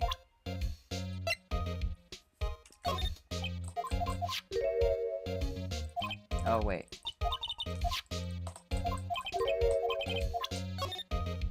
Oh, wait. Let me do that again. Come now, Wright. You can't seriously expect me to just sit down, chat with you about the case over a cup of tea. But this isn't related to the case, remember? You said so yourself. So I did. Chief Gann gave this to you that day, didn't he? He asked you to bring it here from the police department. The chief is a very competent man. But sometimes he does things that don't make any sense. At least it's better than being incompetent and doing things that don't make sense. A certain detective comes to mind.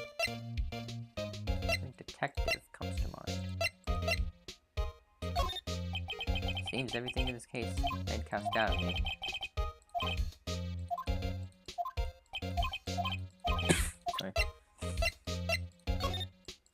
Sorry.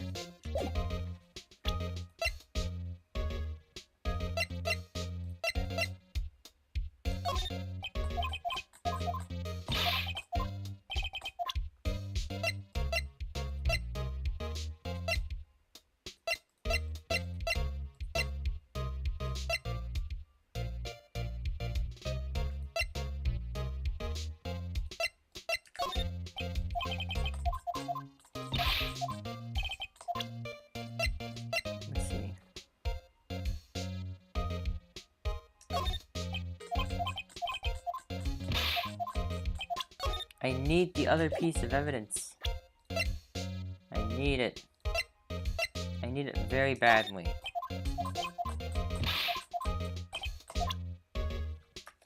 But no one talks about this. No one cares. Under 10 minutes.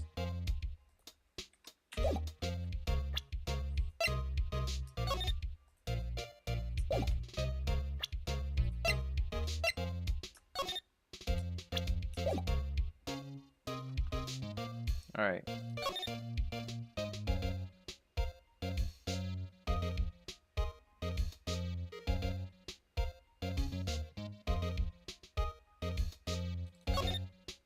Mr. Edgeworth such a comfy sofa. Sofas like this can make me want to curl up and take a nap. And then he pours over his case files here until the wee hours of the morning.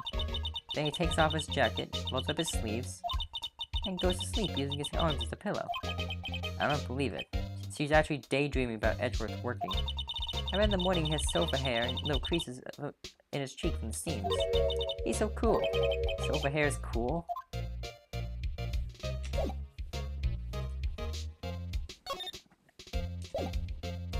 need your stuff. You don't understand.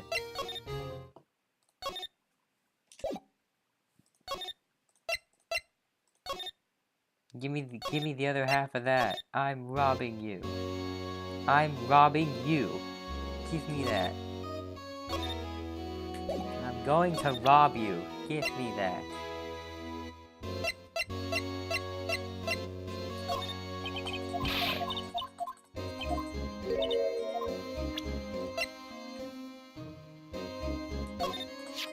Oh, lost item report, huh? Very impressive, Detective. You know what it was right off the bat. Well, I'm a master of misplacement, you know. Master, that has such a cool ring to it. The way I see it, if things are meant to be lost, then they're meant to be lost. There's a higher power at work here. Well, a higher power. Maybe I shouldn't let Emma hoard the evidence.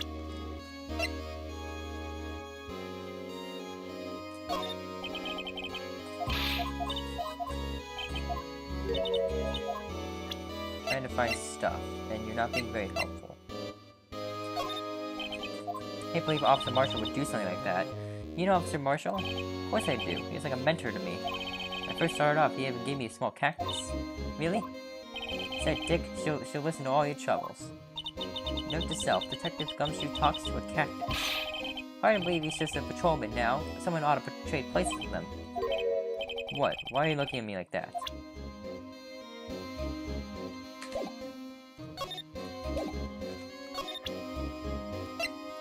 You're not giving me a lot to work with, man.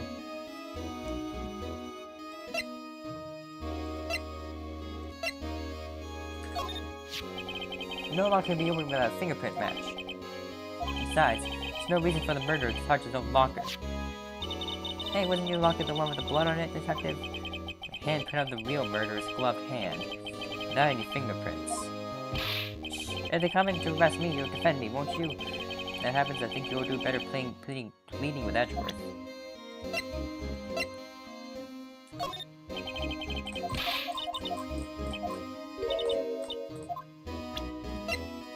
Give me the other thing.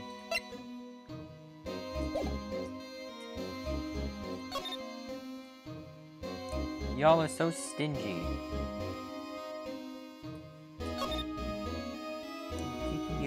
You're hoarding your evidence to yourself. Look at that giant window. Makes me want to crash through and jump outside. This is the 15th floor. I know, I was just saying. Saying what? Ever since making Detective, I've always dreamed about doing something like that. Note to self, Detective Gumshoe has a lot of dreams. As long as he doesn't have to go crashing down that window, he gets fired. Say that.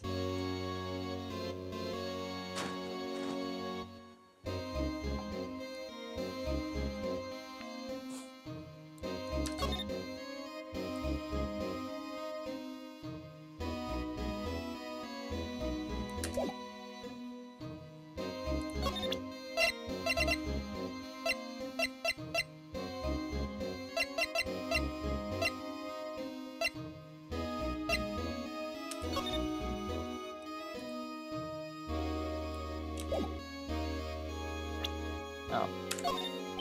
Detective Gumshoe, I'd like you to have a look at this. Hey, I know what that is. So you want to take some fingerprints? That's a great idea, Detective. Alright, go to town. Sheesh. What are you doing? Why are you sticking out your hand like that? Go ahead, take my fingerprints. It's not your fingerprints we want to take. Huh? Come on, this isn't the time for jokes. I'm talking about that cloth you found in the safe. There we go. Oh, I knew that. I knew that. The one with the handprint on it, right? Sheesh, what's your sense of humor? Okay, Mr. Wright, let's check for prints. Sprinkle the powder on the cloth, then once they've been absorbed into the prints, blow the rest away. Blow the rest away. What are you, my mom? I don't have to be told a million times. Alright, let's get this over with. Oh, wait.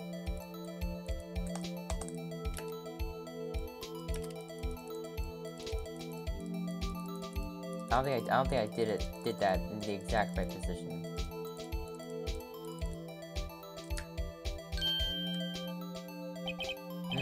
I gave it my best shot. That kind of result wouldn't be good for matching prints, will it? But it doesn't look like we'll get a clear result from this print.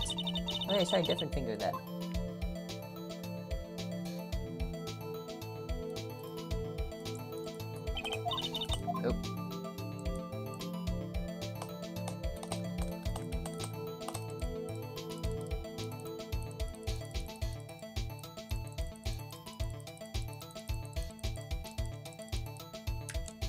There we go. Almost got it.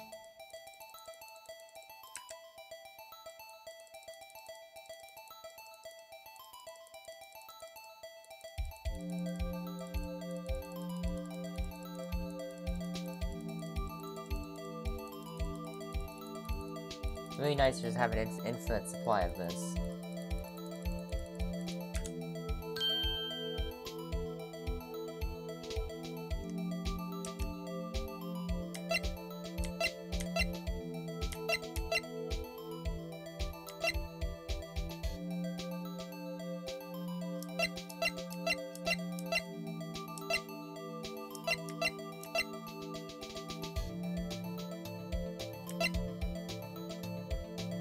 Is that yours?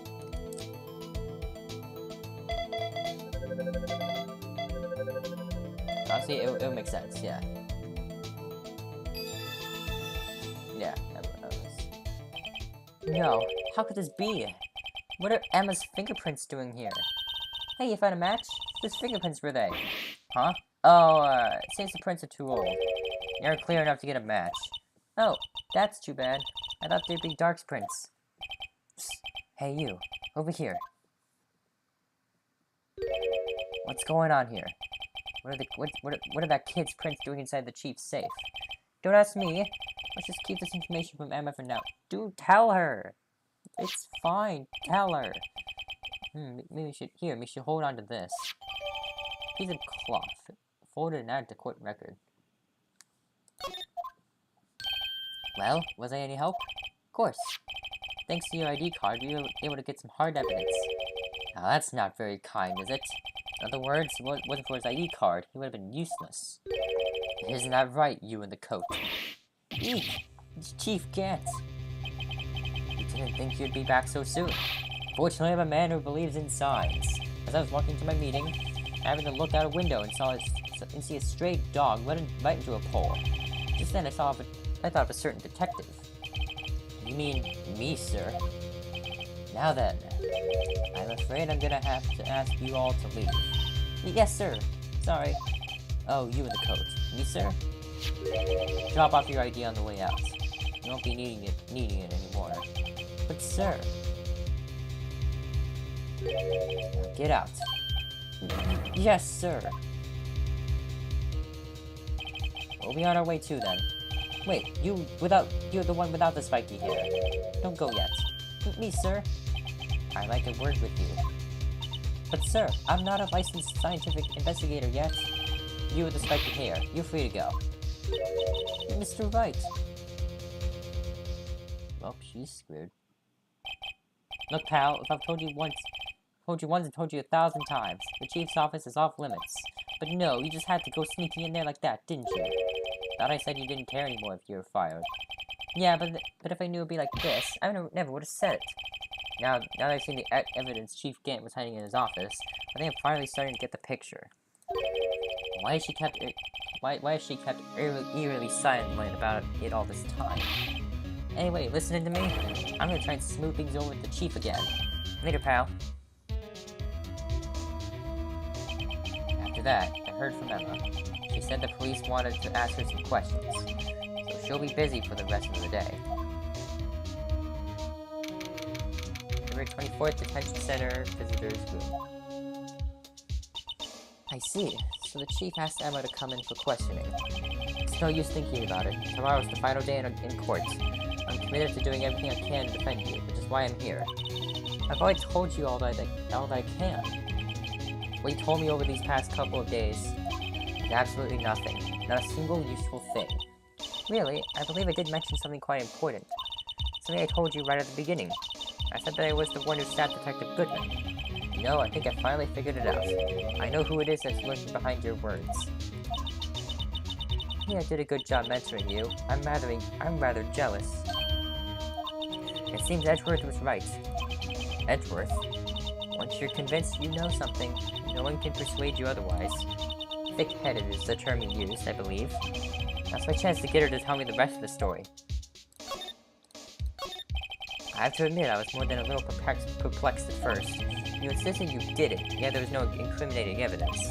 That's when it hit me. It's not that you're unwilling to tell the truth. It's that you're incapable of doing so because of a certain individual. What an intriguing notion. A certain individual, you say? So you think I'm protecting this person? Protecting? No, I think afraid of is more like it. I like it. If I'm not mistaken, the person in question may have persuaded you to silence. For argument's sake, Mr. Wright, who may I ask is this person you're speaking of? The one I am supposedly so frightened of. What is this person's name? I mean, literally right here. Well, Mr. Sky. Mr. Wright, you are addressing the chief prosecutor. Do not forget your place. I take it she's still not ready to spill the beans. My apologies. Could you please tell me a bit more about what you think you know? We were partners until 2 years ago. I respected him as a detective. Assuming he is respectable to tell me something, why would he try to hide his crimes? His crimes? Both you and Edgeworth will be brought before a board of inquiry for what you did. Specifically, hiding and forging evidence. Of course, these are serious offenses. Why is it, though, that Chief Gant's name was never mentioned? Chief Gant? Edgeworth didn't know the truth behind the forgery. The only party who could have possibly tampered with the evidence was me. I had access because I was second in command of that investigation. Yes, you, but also one other, Damon Gant. If you intend to accuse Chief Gant, you need more than just words. Show me proof that Chief Gant falsified evidence in that case.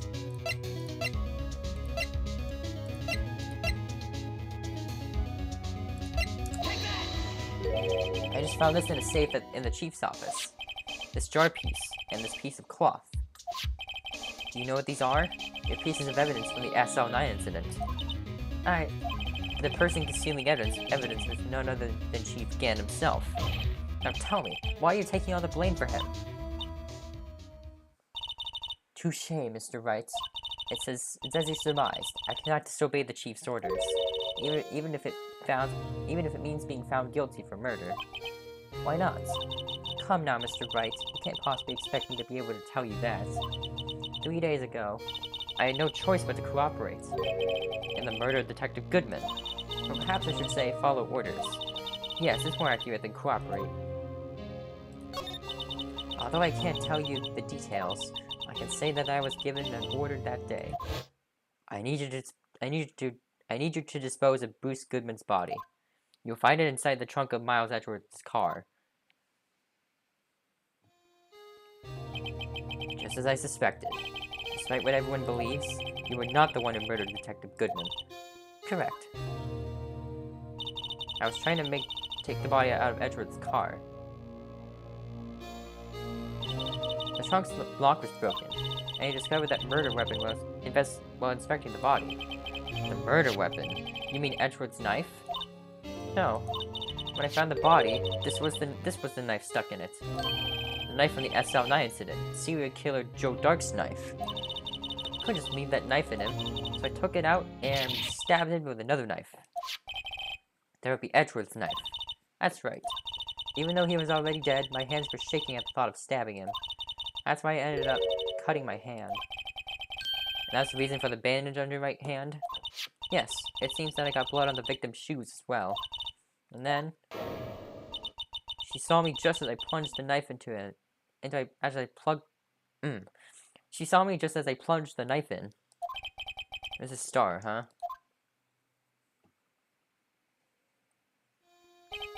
Why did you need to hide Dark's knife so badly? It took a lot of work to finally close the Dark case 2 years ago. It was over with. I didn't ever want it to be opened again. My intent was to prevent that by whatever means possible. So you hid Dark's knife. The weapon used to stab the detective was evidence in the Joe Dark case. If word got out, which it would, the reporters would have a field day with that. So you wrapped the knife in your scarf and hid it. In Edgeworth's exhaust pipe. Right, then I called my sister to tell her what happened, and to ask her to hide the knife that was inside my muffler. You asked Emma? I didn't want anyone on the force to know about this. That would explain why Emma is so confident about Lena's innocence. Speaking of phone calls, I had a bad feeling about one of them that day. A bad feeling? The truth is, after I received those orders from Chief Gant, the first thing I did was make a phone call. A phone call to Patrolman Jake Marshall. To Marshall? Why on earth would you call him? The lead investigator of the SL9 incident had been murdered. I wanted that fact to be kept hidden, and I needed help. He was the only other person I could trust. Or at least I thought I could trust him at the time. However, it seems that after I spoke to him, he went off on an escapade on his own. Oh, you mean, not wanting the case to die, he decided to take things into his own hands. He disguised himself as Detective Goodman and tried to steal the evidence. He had already stolen the ID card, but it seems he still hadn't made up his mind to break into the evidence room. After my phone call, any remaining doubts he had must have disappeared. So your phone call caused the incident in the evidence room.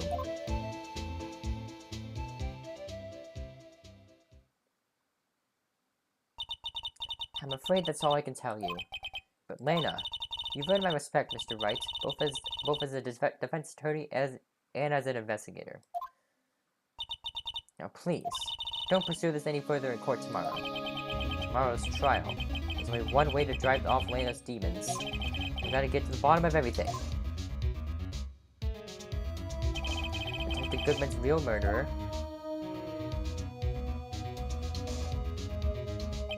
And what went down in the chief's office 2 years ago.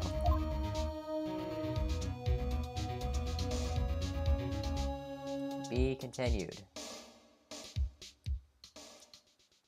Ooh.